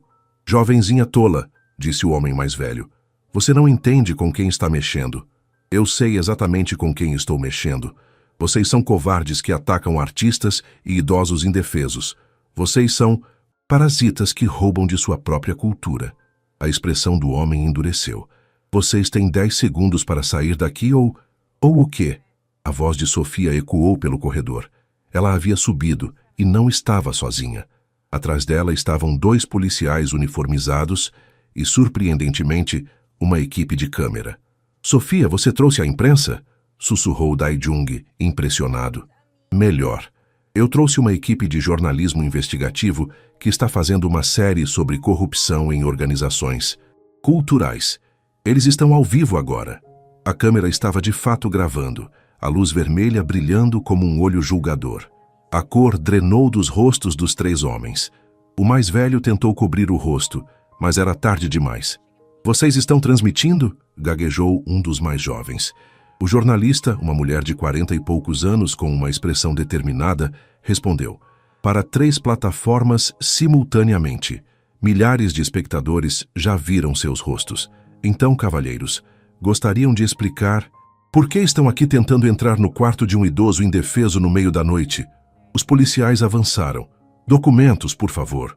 Foi como assistir um castelo de cartas desmoronar. Os 3 homens tentaram argumentar, depois ameaçar, depois implorar. Mas com câmeras gravando e evidências em mãos, não havia saída. Enquanto os policiais os levavam embora, Ji-woo finalmente permitiu que suas pernas falhassem. Minho a pegou antes que caísse. Está acabado, disse Sofia gentilmente. Você salvou ele. Mas Ji-woo não estava ouvindo. Ela estava olhando para a porta entreaberta do quarto de seu pai. Com pernas tremendo, ela entrou. Seu pai estava sentado em sua cadeira de sempre, olhando pela janela. Mas desta vez, quando ela entrou, ele virou a cabeça. E em seus olhos, aqueles olhos que estavam vazios há tanto tempo, ela viu reconhecimento. Pai, sussurrou ela, ajoelhando-se ao lado dele. Os lábios dele se moveram, mas nenhum som saiu. Não havia mais som. Mas ele levantou uma mão, trêmula, e tocou o rosto dela, seus dedos traçando suas lágrimas. E então ele fez algo que ela não via há 5 anos. Ele sorriu. Não era a vitória completa que ela queria. Ele não recuperaria sua voz milagrosamente. Mas algo havia mudado. A escuridão em seus olhos havia sido substituída por uma centelha. Uma centelha de esperança, de orgulho, de amor. Eu sei tudo agora, disse Ji-woo, segurando a mão dele. Eu sei que você era um herói. Eu sei porque você lutou. E eu prometo, pai, eu vou terminar o que você começou. Seu pai apertou sua mão. 1 vez, 2 vezes, 3 vezes. Era a confirmação que ela precisava. A transmissão ao vivo naquela noite teve consequências imediatas e dramáticas. Até o amanhecer, o vídeo havia se tornado viral, não apenas no Brasil, mas internacionalmente. A hashtag #ICRAS Justiça para Park Jin-soo estava em alta nas redes sociais, com pessoas do mundo todo exigindo investigações completas. Ji-woo não dormiu. Ela passou a noite ao lado de seu pai no lar, segurando sua mão, às vezes falando, às vezes apenas sentada em silêncio companeiro. Minho havia permanecido com ela, trazendo café e mantendo-a ancorada. Quando o sol finalmente nasceu, pintando o céu de rosa e dourado, o telefone de Ji-woo começou a tocar incessantemente. Jornalistas querendo entrevistas, advogados oferecendo representação, até políticos fazendo declarações de apoio. Mas foi uma ligação específica que mudou tudo. Ji-woo era a voz de Dae-jung, mas havia algo diferente nela. Urgência, misturada com excitação. Você precisa ligar a televisão, canal 7, agora. Ela encontrou uma televisão na sala comum e ligou. O que ela viu a deixou sem palavras. Era uma conferência de imprensa em Seul, transmitida ao vivo. À frente estava um homem que ela reconheceu dos documentos, o ministro da Cultura, um dos principais nomes envolvidos no escândalo. Mas ele não estava mais confiante. Ele parecia destruído. Eu venho hoje admitir publicamente o meu envolvimento em atividades ilegais, relacionadas ao desvio de fundos culturais, ele dizia, sua voz quebrando. A cobertura da mídia internacional da situação de Park Jin-soo me forçou a confrontar a gravidade das minhas ações. Eu estou renunciando do meu cargo imediatamente e cooperarei completamente com as investigações. A sala de imprensa explodiu em perguntas, flashes de câmeras iluminando seu rosto pálido. Um ministro renunciou, sussurrou Ji-woo, mal acreditando. Não é apenas ele, disse Minho, mostrando seu tablet. Olha, as notícias. 3 oficiais de alto escalão anunciaram renúncias esta manhã. O escritório do presidente da Coreia emitiu uma declaração prometendo uma investigação completa. Ji-woo, você começou uma revolução. Mas Ji-woo não se sentia triunfante. Ela se sentia exausta, esvaziada, mas também estranhamente leve, como se um peso que ela nem sabia que estava carregando houvesse sido finalmente levantado. Nas semanas que se seguiram, o mundo de Ji-woo transformou-se completamente. Advogados trabalharam para regularizar sua situação e a de seu pai. Uma organização de direitos humanos patrocinou um tratamento experimental para ele. Terapia que, embora não pudesse restaurar sua voz completamente, poderia permitir que ele sussurrasse palavras simples. Minho garantiu que o tratamento acontecesse na melhor clínica neurológica do país, sem custo para Ji-woo, mas foi uma visita inesperada que realmente mudou sua perspectiva sobre o futuro. Diretor Choi, da Hanstar Entertainment, apareceu em seu escritório uma tarde, desta vez sem sua comitiva corporativa. Ele carregava uma pasta de couro e uma expressão pensativa. Senhorita Ji-woo, começou ele em coreano. Eu assisti toda a cobertura e fiquei envergonhado. Ji-woo estava confusa. Envergonhado? Envergonhado porque eu, como muitos na Coreia, conhecia rumores sobre corrupção cultural, mas escolhi ignorá-los. Porque era mais fácil, mais conveniente. Seu pai teve coragem de lutar, e você herdou essa coragem. Ele abriu a pasta e tirou documentos. A Hanstar Entertainment gostaria de produzir um documentário sobre a história de seu pai. Não uma exploração sensacionalista, mas um tributo adequado a um artista que se tornou ativista.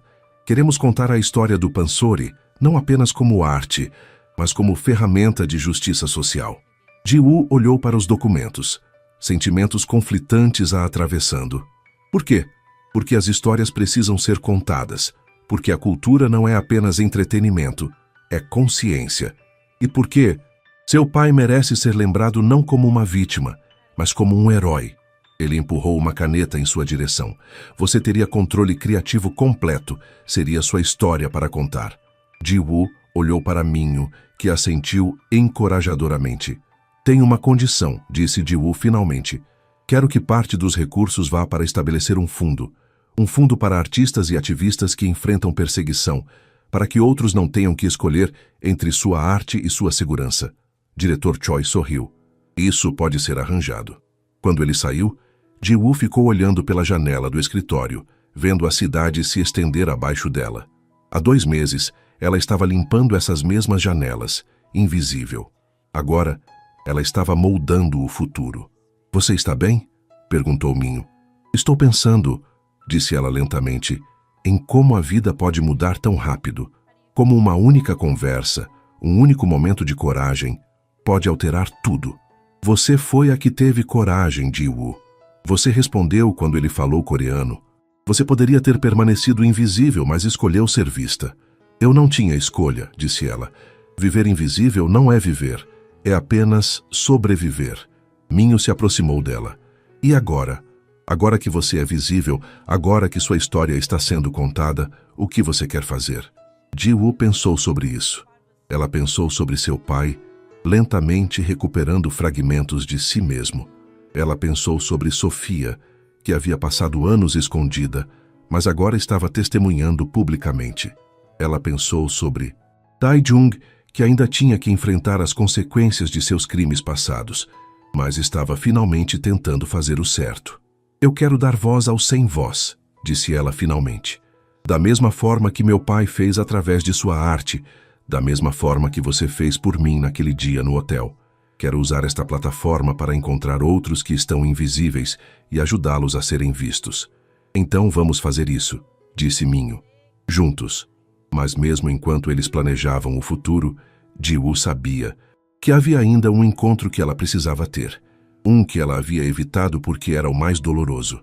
Ela precisava confrontar Dae-jung uma última vez, não com raiva desta vez, mas com clareza, porque antes que ela pudesse realmente seguir em frente, ela precisava fechar aquela porta. Ji-woo marcou o encontro com Dae-jung em um lugar neutro, um parque público perto do rio, onde crianças brincavam e casais caminhavam de mãos dadas. Era a vida acontecendo, continuando, indiferente aos dramas pessoais que se desenrolavam em sua paisagem. Ela chegou primeiro, sentando-se em um banco sob uma árvore de ipê amarelo, suas flores criando um tapete dourado no chão. O outono estava chegando, trazendo mudanças e transformações. Dae-jung apareceu alguns minutos depois, caminhando lentamente, as mãos nos bolsos. Ele parecia cansado, mas também mais leve de alguma forma, como se confessar seus pecados houvesse removido um peso invisível. Você veio, disse ele, sentando-se no outro extremo do banco, mantendo uma distância respeitosa. Eu disse que viria. Eles ficaram em silêncio por um momento, observando um pai ensinar sua filha a andar de bicicleta. A menina rindo cada vez que quase caía, mas era pega a tempo. Eu entreguei-me às autoridades coreanas, disse Dae-jung de repente. Meus advogados dizem que com minha cooperação nas investigações, eu posso receber uma sentença reduzida, provavelmente 3 anos de prisão. Ji-woo assentiu lentamente. Como você se sente em relação a... Isso? Aliviado, honestamente. Eu passei 5 anos fugindo, olhando por cima do ombro, carregando culpa. A prisão será a libertação, de certa forma. Eu não vim aqui para fazer você se sentir melhor sobre suas escolhas, disse Ji-woo, virando-se para olhá-lo diretamente. Eu não vim aqui para oferecer absolvição. Eu sei, e eu não estou pedindo. Bom, porque o que você fez foi terrível. Você manipulou minha confiança, usou meu amor, colocou-me e meu pai em perigo. Essas ações não podem ser apagadas. Dae-jung assentiu, aceitando cada palavra como uma merecida punição. Mas, continuou Ji-woo, sua voz suavizando ligeiramente, eu também reconheço que você eventualmente fez a escolha certa. Você nos salvou, mesmo que de uma forma imperfeita e dolorosa. Você passou anos reunindo evidências, arriscando sua vida para expor a verdade. Isso não compensa. Não, ela o interrompeu. Não compensa. Mas mostra que as pessoas podem mudar, que a redenção, mesmo imperfeita, é possível. Ela respirou fundo antes de continuar. Eu vim aqui hoje porque percebi algo. Eu estava carregando raiva por você, ódio até. E esse ódio estava me consumindo, mesmo quando eu não percebia. Estava colorindo cada decisão, cada relacionamento, cada momento de potencial felicidade. Digo, me deixa terminar. Sua voz era firme, mas não cruel. Eu percebi que eu não posso construir um futuro se estou constantemente presa ao passado. E então eu decidi. Eu escolhi te perdoar. Dae-jung olhou para ela, com olhos arregalados, claramente não esperando essas palavras. Não porque você merece, ela esclareceu, mas porque eu mereço. Eu mereço paz. Eu mereço seguir em frente sem esse peso. Lágrimas começaram a escorrer pelo rosto de Dae-jung. Eu não sei o que dizer. Você não precisa dizer nada. Esse perdão não é para você, é para mim. Mas eu quero que você entenda algo. Perdoar não significa esquecer. Não significa que voltaremos a ter qualquer tipo de relacionamento. Significa apenas que eu escolho liberar a raiva que estava me envenenando. Ela se levantou do banco, preparando-se para sair. Eu espero que você use esses 3 anos para se tornar a pessoa que você fingia ser quando me conheceu. Eu espero que você saia e faça genuinamente o bem no mundo. Não para se redimir aos meus olhos, mas para você mesmo. Eu vou tentar, ele disse, sua voz embargada. Eu prometo que vou tentar. Ji-woo começou a se afastar. Então parou e se virou mais uma vez. E Dae-jung, obrigada por salvar meu pai, mesmo que de forma imperfeita, por reunir as evidências, por finalmente fazer a coisa certa. Ela se afastou então e não olhou para trás. Não porque ela estava fugindo, mas porque estava seguindo em frente. Enquanto caminhava pelo parque, ela sentiu algo se deslocar dentro dela. A raiva que ela havia carregado por 5 anos, a amargura, o ressentimento, tudo começou a se dissolver como sal na água. Ela não estava feliz, exatamente, mas estava em paz. E isso, ela percebeu, era muito mais valioso. Seu telefone tocou. Era uma mensagem de seu pai, enviada por uma enfermeira. Pai quer vê-la. Ele tem algo a dizer. Ji-woo sorriu. Nas últimas semanas, com o tratamento e a terapia, seu pai havia conseguido sussurrar palavras ocasionais. Cada palavra era uma vitória. Quando ela chegou ao lar, seu pai estava sentado em seu lugar favorito perto da janela. Mas desta vez, quando ele viu Ji-woo, seus olhos se iluminaram e ele sorriu. Um sorriso verdadeiro, caloroso, vivo. Ela se ajoelhou ao lado dele, pegando sua mão. Ele abriu a boca, tentou, falhou, tentou novamente. E então, em um sussurro tão suave que ela teve que se inclinar para ouvir, ele disse: Pro, udor, gul, o, orgulhosa, orgulho. As lágrimas jorraram dos olhos de Ji-woo, mas eram lágrimas de alegria desta vez. Você está orgulhoso de mim, pai? Ele assentiu vigorosamente, apertando sua mão. Eu estou orgulhosa de você também, ela disse. Você foi corajoso, você lutou pelo que era certo, e eu vou continuar essa luta. Vou fazer com que sua história seja conhecida. Vou garantir que seu legado não seja de silêncio, mas de coragem. Seu pai levantou a outra mão trêmula e tocou o rosto dela, assim como fazia quando ela era criança. E naquele toque estava tudo. Amor, orgulho, perdão, esperança. Quando Ji-woo saiu do lar naquela tarde, ela não estava mais a mulher quebrada que havia sido trazida ao Brasil 5 anos atrás. Ela não era nem mesmo a faxineira invisível do Grande Atlântico. Ela era Ji-woo, filha de um herói. Uma mulher que havia enfrentado sua maior dor e emergido mais forte. E seu futuro, pela primeira vez, brilhava com possibilidades infinitas. 3 meses haviam passado desde aquela noite dramática no lar. O inverno havia chegado, mas para Ji-woo cada dia parecia mais quente que o anterior. Não pela temperatura, mas pela luz que havia voltado à sua vida. A produção do documentário sobre seu pai estava em pleno andamento. Ji-woo havia trabalhado incansavelmente com a equipe da Hanstar, viajando de volta à Coreia pela primeira vez em 5 anos para filmar em Gyeongju, nos mesmos templos e vilas onde seu pai havia performado. Retornar foi emocionalmente devastador e curativo ao mesmo tempo. Ela caminhou pelas ruas de sua infância, agora com câmeras seguindo-a, contando histórias de um homem que havia usado arte como arma contra a injustiça. As pessoas de Gyeongju, ao saber quem ela era, saíram em massa para compartilhar suas próprias memórias de Park Jin-soo. Mulheres. Idosas choraram, lembrando como suas canções as haviam inspirado. Homens jovens falaram sobre como seu pai os havia ensinado que arte e ativismo não eram separados, mas entrelaçados. Ele fazia parecer tão natural, disse um ex-aluno de seu pai, agora também um cantor de pansori. Como se cantar sobre injustiça fosse tão normal quanto cantar sobre amor ou natureza. Ele nos ensinou que artistas têm responsabilidade para com a sociedade. O documentário seria lançado no próximo mês e as antecipações eram altas. Mas para Ji-woo, o valor não estava nas visualizações ou críticas. Estava em preservar a verdade. Enquanto isso, sua vida no Brasil havia se transformado de maneiras que ela nunca poderia ter imaginado. O escritório de Minho havia se expandido, e Ji-woo não era mais apenas uma intérprete cultural.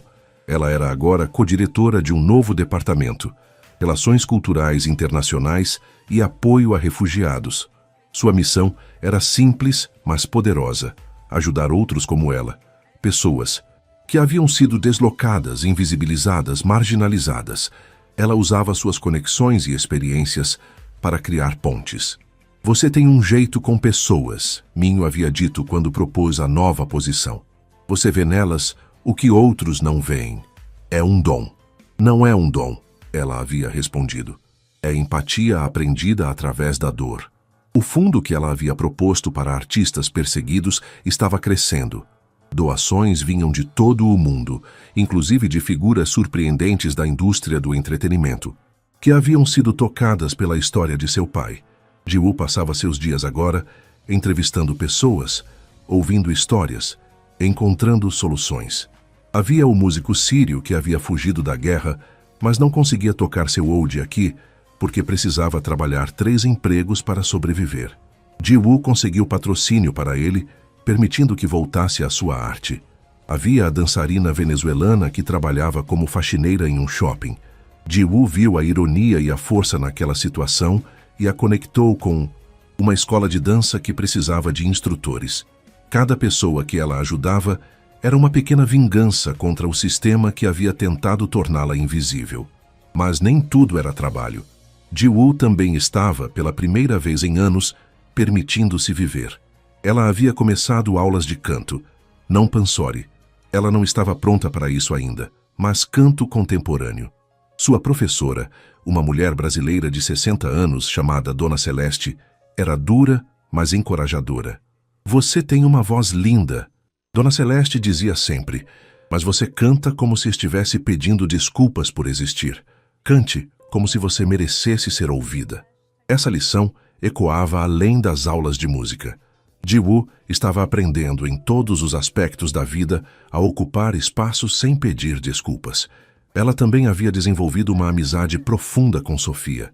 As duas mulheres se encontravam semanalmente para almoçar, compartilhando não apenas memórias de Gyeongju, mas construindo novas memórias aqui no Brasil. Você sabe o que é estranho? Disse Sofia durante um desses almoços. Eu passei anos me escondendo, me sentindo culpada por ter fugido. Mas agora, vendo como as coisas se desenrolaram, talvez fosse suposto ser assim. Talvez eu precisasse estar aqui para ajudá-la quando o momento chegasse. Você acredita em destino? Perguntou Ji-woo. Eu acredito que às vezes nossas maiores dores nos preparam para nossos maiores propósitos. Quanto ao relacionamento entre Ji-woo e Minho, havia algo se desenvolvendo ali. Algo que nenhum dos dois estava com pressa para definir. Eles passavam muito tempo juntos, trabalhando, conversando, às vezes apenas existindo no mesmo espaço em silêncio companheiro. Uma noite, depois de um jantar particularmente longo, discutindo estratégias para o novo departamento, Minho a havia levado para casa. Na porta do apartamento dela, ele pausou. Posso perguntar algo? Claro. Aquele dia no hotel, quando eu falei coreano com você, por que você respondeu? Você poderia ter continuado fingindo que não entendia. Continuado invisível e segura. Ji-woo pensou sobre isso. Eu acho que eu estava cansada. Cansada de esconder quem eu era. E quando você falou, foi como se alguém estivesse dizendo, eu vejo você. Você existe. Eu não podia ignorar isso. Estou feliz que você não tenha ignorado. Eu também. Houve um momento onde eles apenas olharam um para o outro. E Ji-woo percebeu que algo havia mudado. Ele não era mais apenas seu salvador, seu empregador, seu mentor. Ele era algo mais. Algo que ainda estava tomando forma, mas que se sentia como potencial puro. Boa noite, Ji-woo, disse ele finalmente. Boa noite, Minho. Mas nenhum dos dois se moveu imediatamente, e o sorriso que compartilharam falava volumes.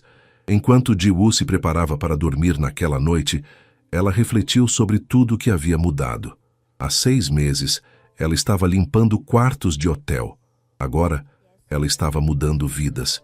Mas ela também sabia que sua jornada não estava completa. Havia ainda uma coisa que ela precisava fazer, algo que a assustava mais que qualquer outra coisa, mas que sabia ser necessário. Ela precisava voltar a cantar pansori, não profissionalmente, não em palcos, mas para seu pai. Ela precisava mostrar a ele que seu legado continuaria, que as canções que ele havia usado para lutar não seriam esquecidas. Amanhã, ela decidiria. Amanhã, ela começaria a aprender as canções de seu pai, mas por hoje, ela simplesmente descansaria, grata pela jornada que a havia trazido até aqui. O estúdio era pequeno e discreto, localizado em um bairro residencial tranquilo.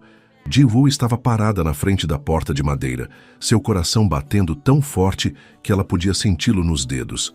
Na placa de bronze ao lado da entrada lia-se Mestre Han Ji-wook, pansori tradicional. Mestre Han era um dos últimos grandes mestres de pansori vivendo fora da Coreia, um homem de 72 anos que havia dedicado sua vida a preservar a arte. Quando Ji-woo havia entrado em contato, explicando quem ela era e o que buscava, ele havia respondido com uma única frase. A filha de Park Jin-soo É sempre bem-vinda em minha casa. Ela tocou a campainha. A porta se abriu, revelando um homem pequeno e magro, com cabelos completamente brancos, mas olhos que brilhavam com vivacidade juvenil. Ele vestia roupas tradicionais coreanas simples, um hanbok em tons de cinza. Ji-woo-si, disse ele em coreano, sua voz surpreendentemente forte. Eu conheci seu pai há 30 anos. Ele era jovem então, cheio de fogo e ideias. Venha, entre. O interior do estúdio era uma mistura fascinante de Brasil e Coreia. Paredes de bambu, almofadas no chão, instrumentos tradicionais pendurados como arte, mas também janelas grandes que deixavam entrar luz tropical, plantas brasileiras em vasos de cerâmica. Você quer aprender pansori? Perguntou Mestre Han, servindo chá para ambos. Ou você quer aprender o pansori de seu pai? Ji-woo hesitou. Qual a diferença? Pansori é técnica, respiração, entonação.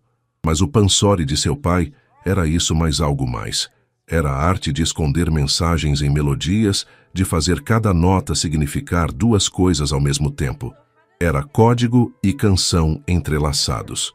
Eu quero aprender ambos, mas principalmente, eu quero entender o que ele estava tentando dizer. As mensagens que eu era jovem demais para decifrar. Mestre Han assentiu aprovadoramente. Então, vamos começar não com sua voz, mas com seus ouvidos. Sente-se. Ele pegou um reprodutor de CD velho e pressionou play. A voz que encheu o quarto fez Ji-woo arquear, lágrimas instantâneas enchendo seus olhos. Era seu pai. Uma gravação de uma de suas performances, provavelmente 15 anos atrás. Sua voz era forte, clara, cheia de emoção controlada. Ele estava cantando a história de Chun-Young, a filha leal que resistiu à corrupção. Mas enquanto Ji-woo ouvia, Mestre Han pausava ocasionalmente, apontando nuances.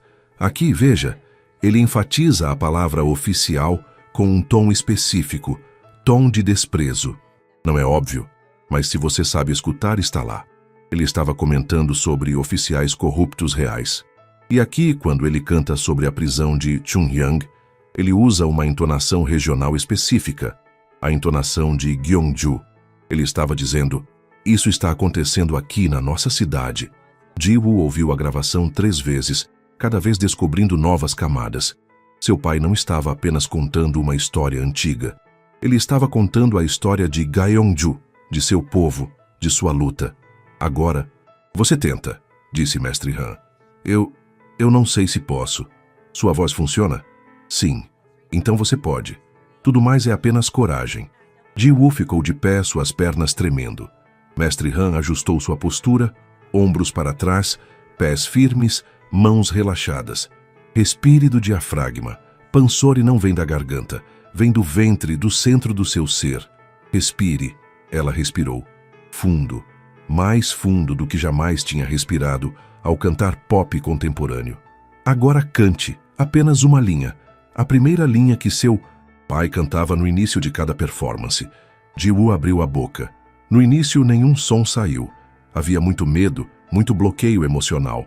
Mas então ela pensou em seu pai, sentado em sua cadeira no lar, seus olhos dizendo orgulho. Ela pensou em tudo que ela havia superado, em todas as vezes que ela havia escolhido ser vista em vez de invisível. E então ela cantou, Deuleusiu, Eorion Baeg Seongyeo. Ouçam, pessoas que sofrem. A voz que saiu era áspera, imperfeita, tecnicamente falha, mas havia algo nela, algo verdadeiro. Mestre Han fechou os olhos assentindo lentamente. Novamente, com mais do seu coração. Ela tentou novamente, e novamente, e novamente. 2 horas passaram em um borrão de sons, correções, encorajamentos. Sua garganta ficou seca e dolorida, mas ela continuou. Finalmente, Mestre Han levantou a mão. Chega por hoje. Você fez bem. Eu não fiz nada além de arranhar notas. Você fez a coisa mais difícil. Você começou. E amanhã, você voltará e fará melhor. E no dia seguinte, melhor ainda. Assim é como mestres são feitos. Meu pai era um mestre, disse Ji-woo, sua voz embargada. Eu nunca serei como ele. Não, concordou o Mestre Han. Você será você, e isso é melhor. Enquanto Ji-woo se preparava para sair, Mestre Han a parou. Há algo que você deve saber. Seu pai me enviou algo alguns meses antes de vocês deixarem a Coreia. Ele foi a um armário e tirou uma caixa de madeira. Dentro havia fitas cassete velhas, cada uma rotulada com a caligrafia de seu pai. São gravações privadas, não performances, mas sessões de prática onde ele estava experimentando com novas formas de codificar mensagens. Ele me pediu para guardá-las, caso algo acontecesse com ele. Ele sabia, sussurrou Ji-woo. Ele sabia que eles viriam atrás dele. Sim, e ele queria que seu legado sobrevivesse. Ele me fez prometer que se você algum dia viesse me procurar, eu daria isso a você. Ji-woo pegou a caixa com mãos reverentes. Por que você não me procurou? Porque seu pai disse para esperar. Ele disse que você só estaria pronta quando viesse por conta própria. E ele estava certo.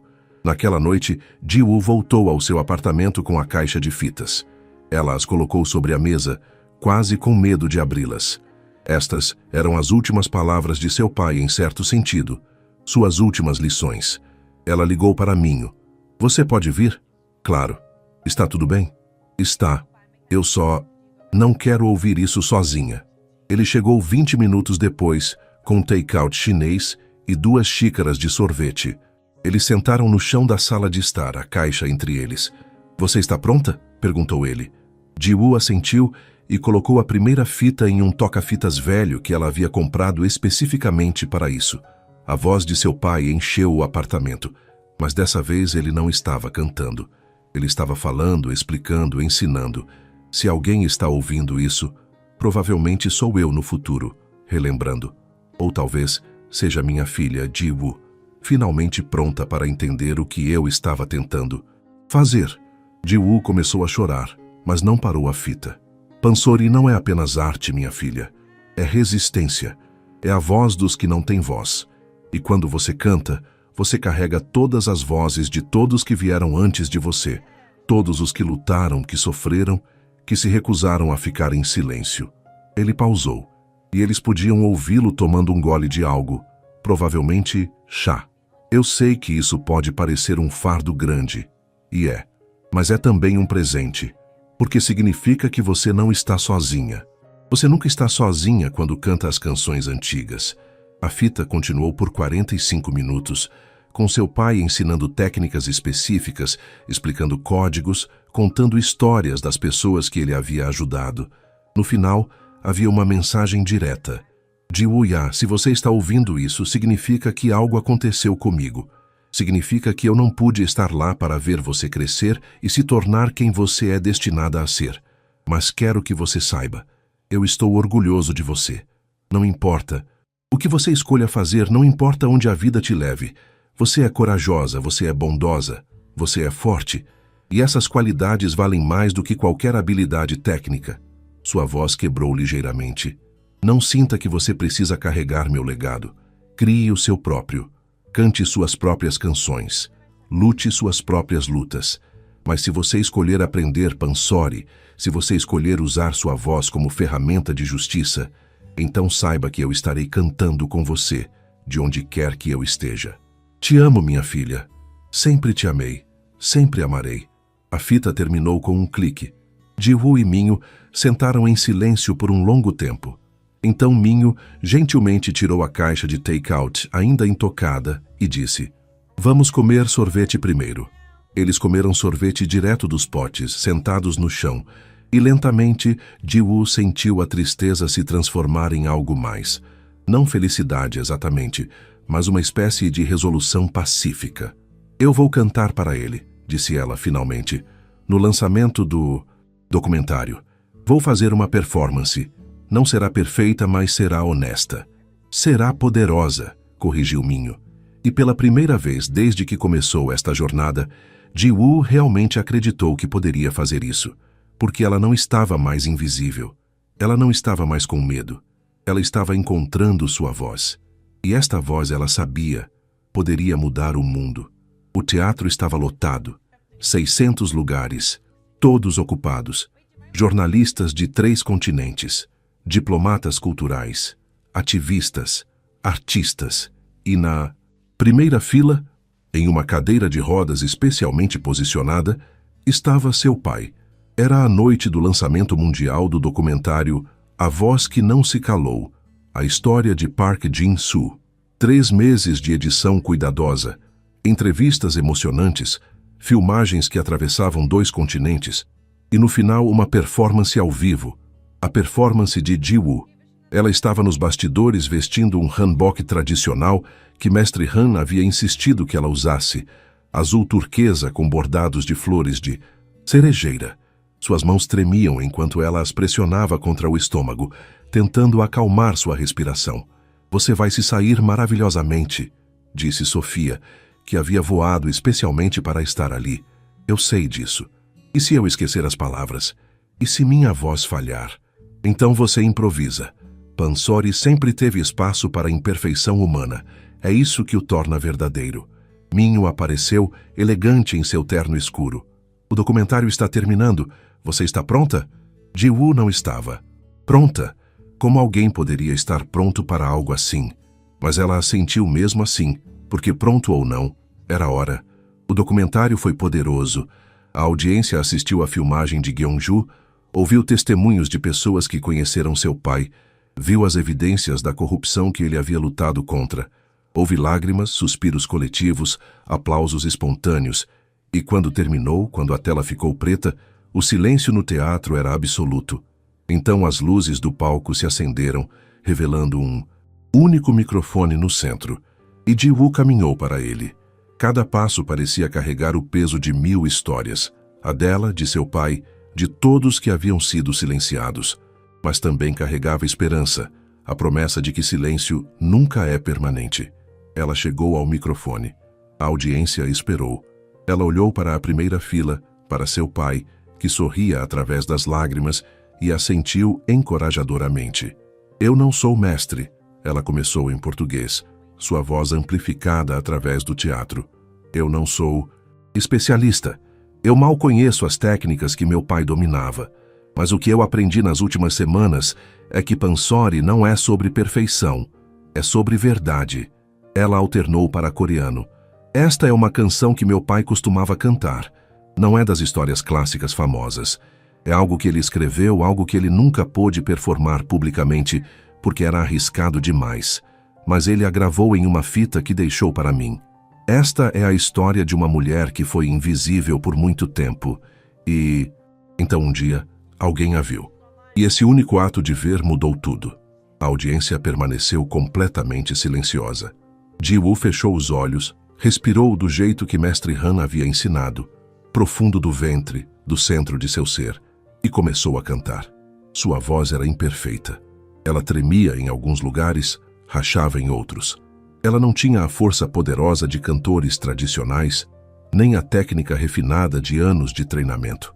Mas tinha algo mais poderoso. Tinha autenticidade. Ela cantou sobre uma mulher em terra estrangeira, sobre carregar um carrinho de limpeza como se fosse uma cruz, sobre tornar-se tão pequena que quase desaparecia. Cantou sobre a dor de esconder sua identidade, sobre noites chorando sozinha, sobre querer desistir. Mas então, a música mudou. Ela cantou sobre um momento de coragem, sobre responder quando alguém falou em sua língua, sobre escolher ser vista. Cantou sobre descobrir que fraqueza pode se transformar em força, que dor pode se tornar propósito. E no final, ela cantou sobre esperança, sobre todos os invisíveis do mundo que estão esperando por alguém que realmente os veja. Quando a última nota saiu, tremendo, mas verdadeira, houve um momento de silêncio absoluto. Então, o teatro explodiu. Pessoas levantaram, aplaudindo, chorando, gritando encorajamentos. Mas Ji-woo só tinha olhos para uma pessoa. Seu pai estava de pé, tremendo, apoiado por enfermeiras de cada lado, mas de pé. E seu rosto estava molhado com lágrimas, mas ele sorria como ela nunca havia visto. Ele abriu sua boca e, com voz que era pouco mais que um sussurro rouco, mas audível no microfone que um cinegrafista havia rapidamente posicionado perto dele, disse as primeiras palavras completas que ele havia pronunciado em 6 anos. Minha filha, minha voz. E naquele momento, todo o sofrimento, toda a dor, toda a luta, tudo valeu a pena. Ji-woo desceu do palco e correu até ele, e eles se abraçaram, pai e filha, unidos não mais por tragédia, mas por triunfo. A celebração depois foi caótica e alegre. Diretores de festivais de cinema oferecendo distribuição, jornalistas querendo entrevistas, fundações culturais propondo parcerias. Mas Ji-woo se encontrou em uma varanda tranquila com Minho, os dois escapando do barulho por um momento. Você fez algo extraordinário hoje, disse ele. Não foi apenas eu, foi todos nós. Você, Sofia, Dae-jung, de uma forma complicada, mestre Han. Todas as pessoas que se recusaram a deixar essa história ser enterrada. Mas você foi a que cantou. Você foi a que arriscou. Ji-woo olhou para as luzes da cidade. Você sabe o que é engraçado? Há 6 meses eu teria feito qualquer coisa para simplesmente desaparecer, para não ser notada. E agora eu estou fazendo tudo o que posso para ser vista, para ser ouvida. O que mudou? Eu percebi que invisibilidade não é segurança, é prisão. E eu estava tão cansada de viver em uma prisão que eu mesma construí. Minho se virou para encará-la diretamente. E agora? Depois de tudo isso, o que você quer? Era uma pergunta simples com uma resposta complexa. Ji-woo pensou sobre o fundo para artistas que estava crescendo, sobre as pessoas que ela estava ajudando, sobre as aulas de pansori que estava tomando, sobre seu pai, lentamente recuperando não apenas sua voz, mas sua essência. Eu quero, disse ela lentamente, continuar vendo pessoas. Da mesma forma que você me viu naquele dia no hotel. Quero usar minha voz, literal e metaforicamente, para amplificar vozes que estão sendo ignoradas. Isso é um propósito bonito. E você? Ela perguntou. Por que você faz o que faz?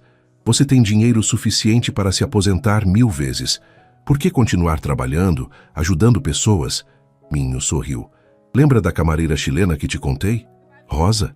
Antes de morrer, ela me disse algo que nunca esqueci. Ela disse, você pode acumular dinheiro ou pode multiplicar dignidade. Apenas um desses investimentos realmente importa. Eles ficaram em silêncio por um momento. 2.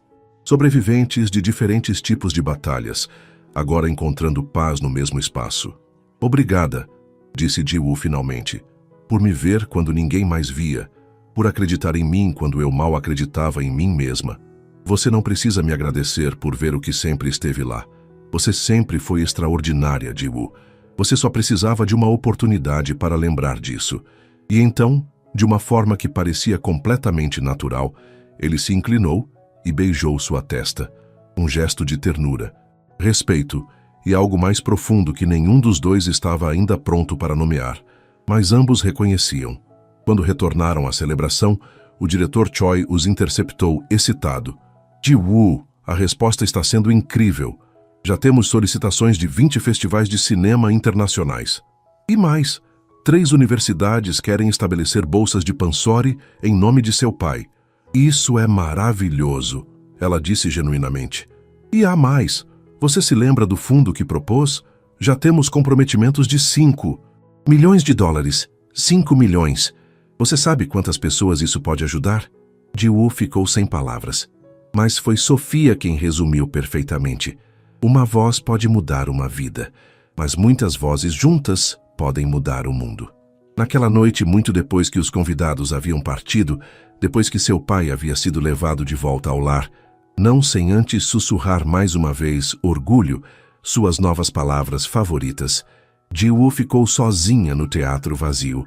Ela subiu ao palco mais uma vez, ficou onde havia estado algumas horas atrás e olhou para as fileiras de assentos vazios. Mas não se sentiam vazios. Eles pareciam cheios de todas as pessoas, cujas histórias ainda precisavam ser contadas, cheios de todos os invisíveis esperando para serem vistos, cheios de possibilidade. Ela sussurrou para o teatro vazio. Eu vejo vocês, todos vocês, e eu vou continuar vendo, continuar cantando, até que todos sejam ouvidos. E então Ji-woo fez algo que não havia feito em anos. Ela cantou livremente, sem medo, sem vergonha, apenas pelo puro prazer de usar sua voz. Cantou uma das canções antigas que Mestre Han havia lhe ensinado, sobre uma fênix que renasce das cinzas, mais brilhante do que antes. Quando terminou, Ela percebeu que não estava sozinha. Minho estava parado na porta do teatro, escutando.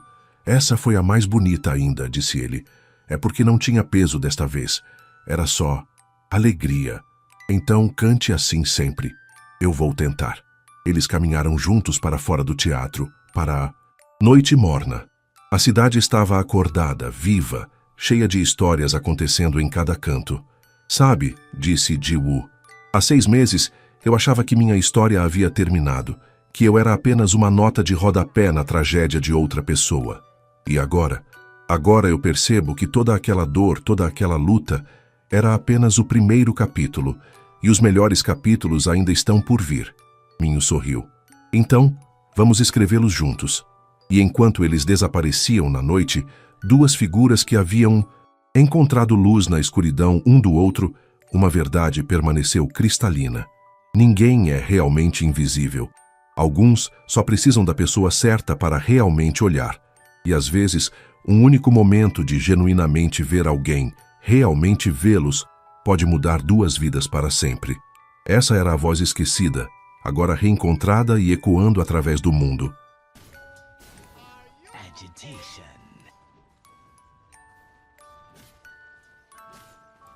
As you say.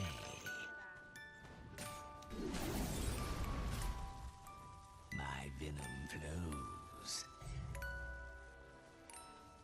I've got no mana. Yes. Are you okay?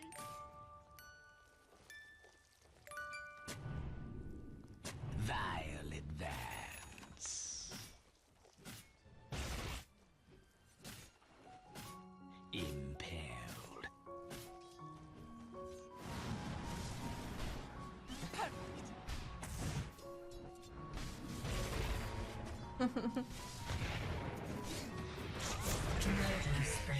Oh my Middle gosh. tower is under siege.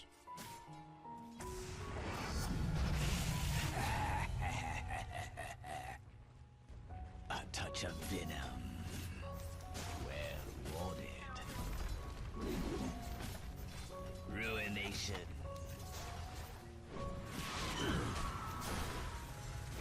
Sweet my venom. Whisper.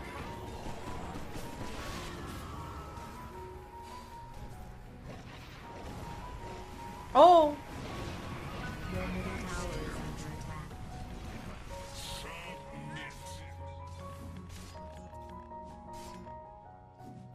Look at. Wow. Wow. No, I want this first.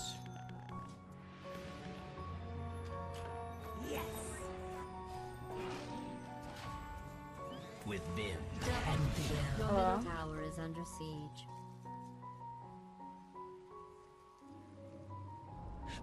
Your middle tower has fallen. going.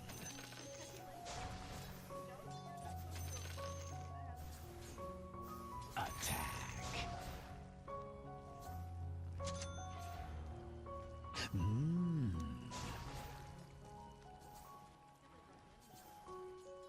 Yes.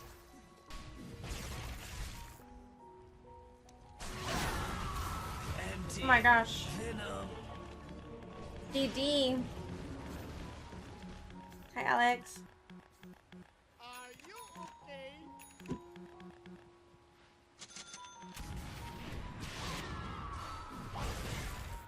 Double kill. Are you okay? If I mute him, can I not hear those? Because that's just annoying. We lost the first game hard. Venom and vengeance. A toxic combination. Hard as fuck. As you say. But this one seems to be going better other than Quap. Agitation. Ooh, ah. Quick as venom.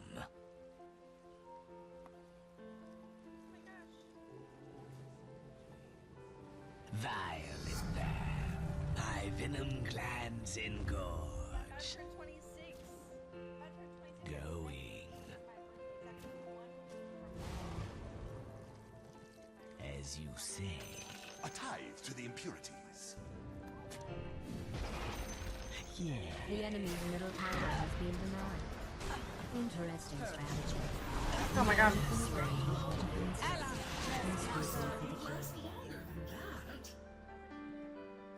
Dominating. Double kill. Strong. What is this? What's he building? What the fuck is this? Mega kill. Triple homicide.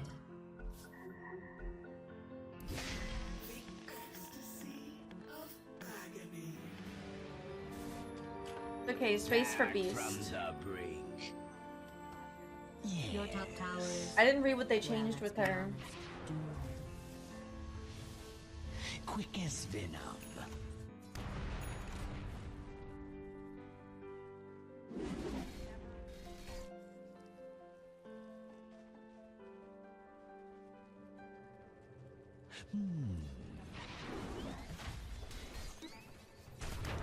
It's not time yet. Yeah. Why is he so fast? A touch of venom. Ward them off. Agitation.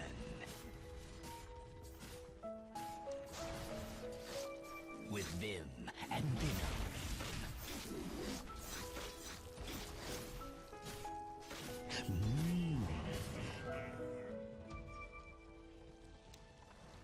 A plague on our foes. The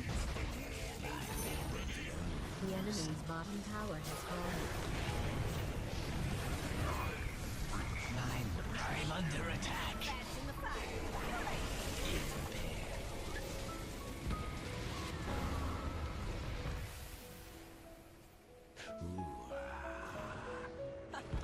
Watch this spot.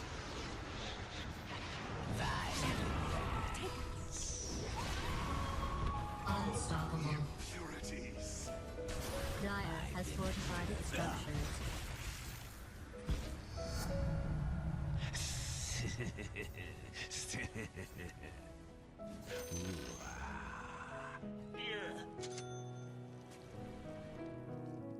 With vim and venom. Flash, Tucky's Wraith King.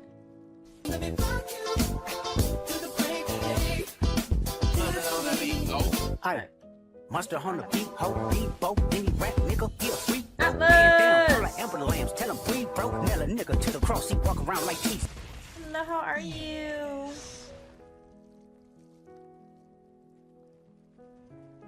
Quick This is as second venom. game of the night. It was going good early. We were bullying off lane. As you say. Papa's very strong. Our enemies. Were you playing any? I saw when I joined in, you were doing like pathing, Yes. map setting. Okay, okay. I was like, what the hell's happening here? Well warded. Impaled.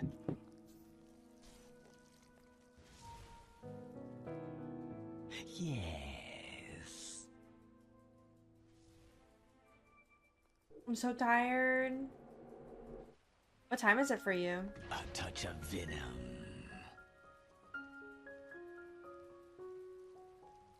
Agitation. Your bottom tower is under siege. Going. Going. Yes. Your bottom Shameful tower is and under fixed. attack. I hope Plague that's part our of your plan. enemies. Quick as venom. My venom flows. How does Venom feel? Pretty good. This game is just hard because of Quab. Yes. Agitation.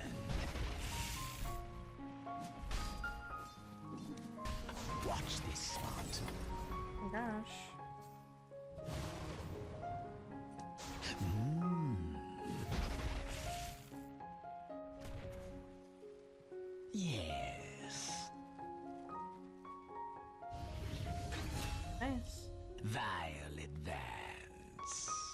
Yes, sir. Yes, sir. Yes, Yes, sir. Yes, sir.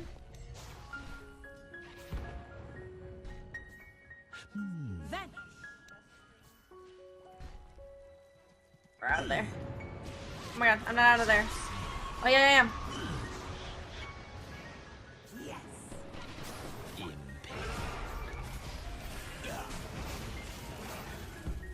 She dies? Vim and venom. Yes, she does. Increased potency. Ah!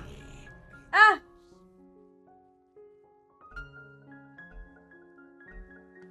I'm under attack. Quick as venom. Murder spree. Give me that. Have I tainted the well of our discord? Wait, any debuff you apply as Venom can spread? A touch of venom. I haven't gotten any. I haven't gotten any debuffs.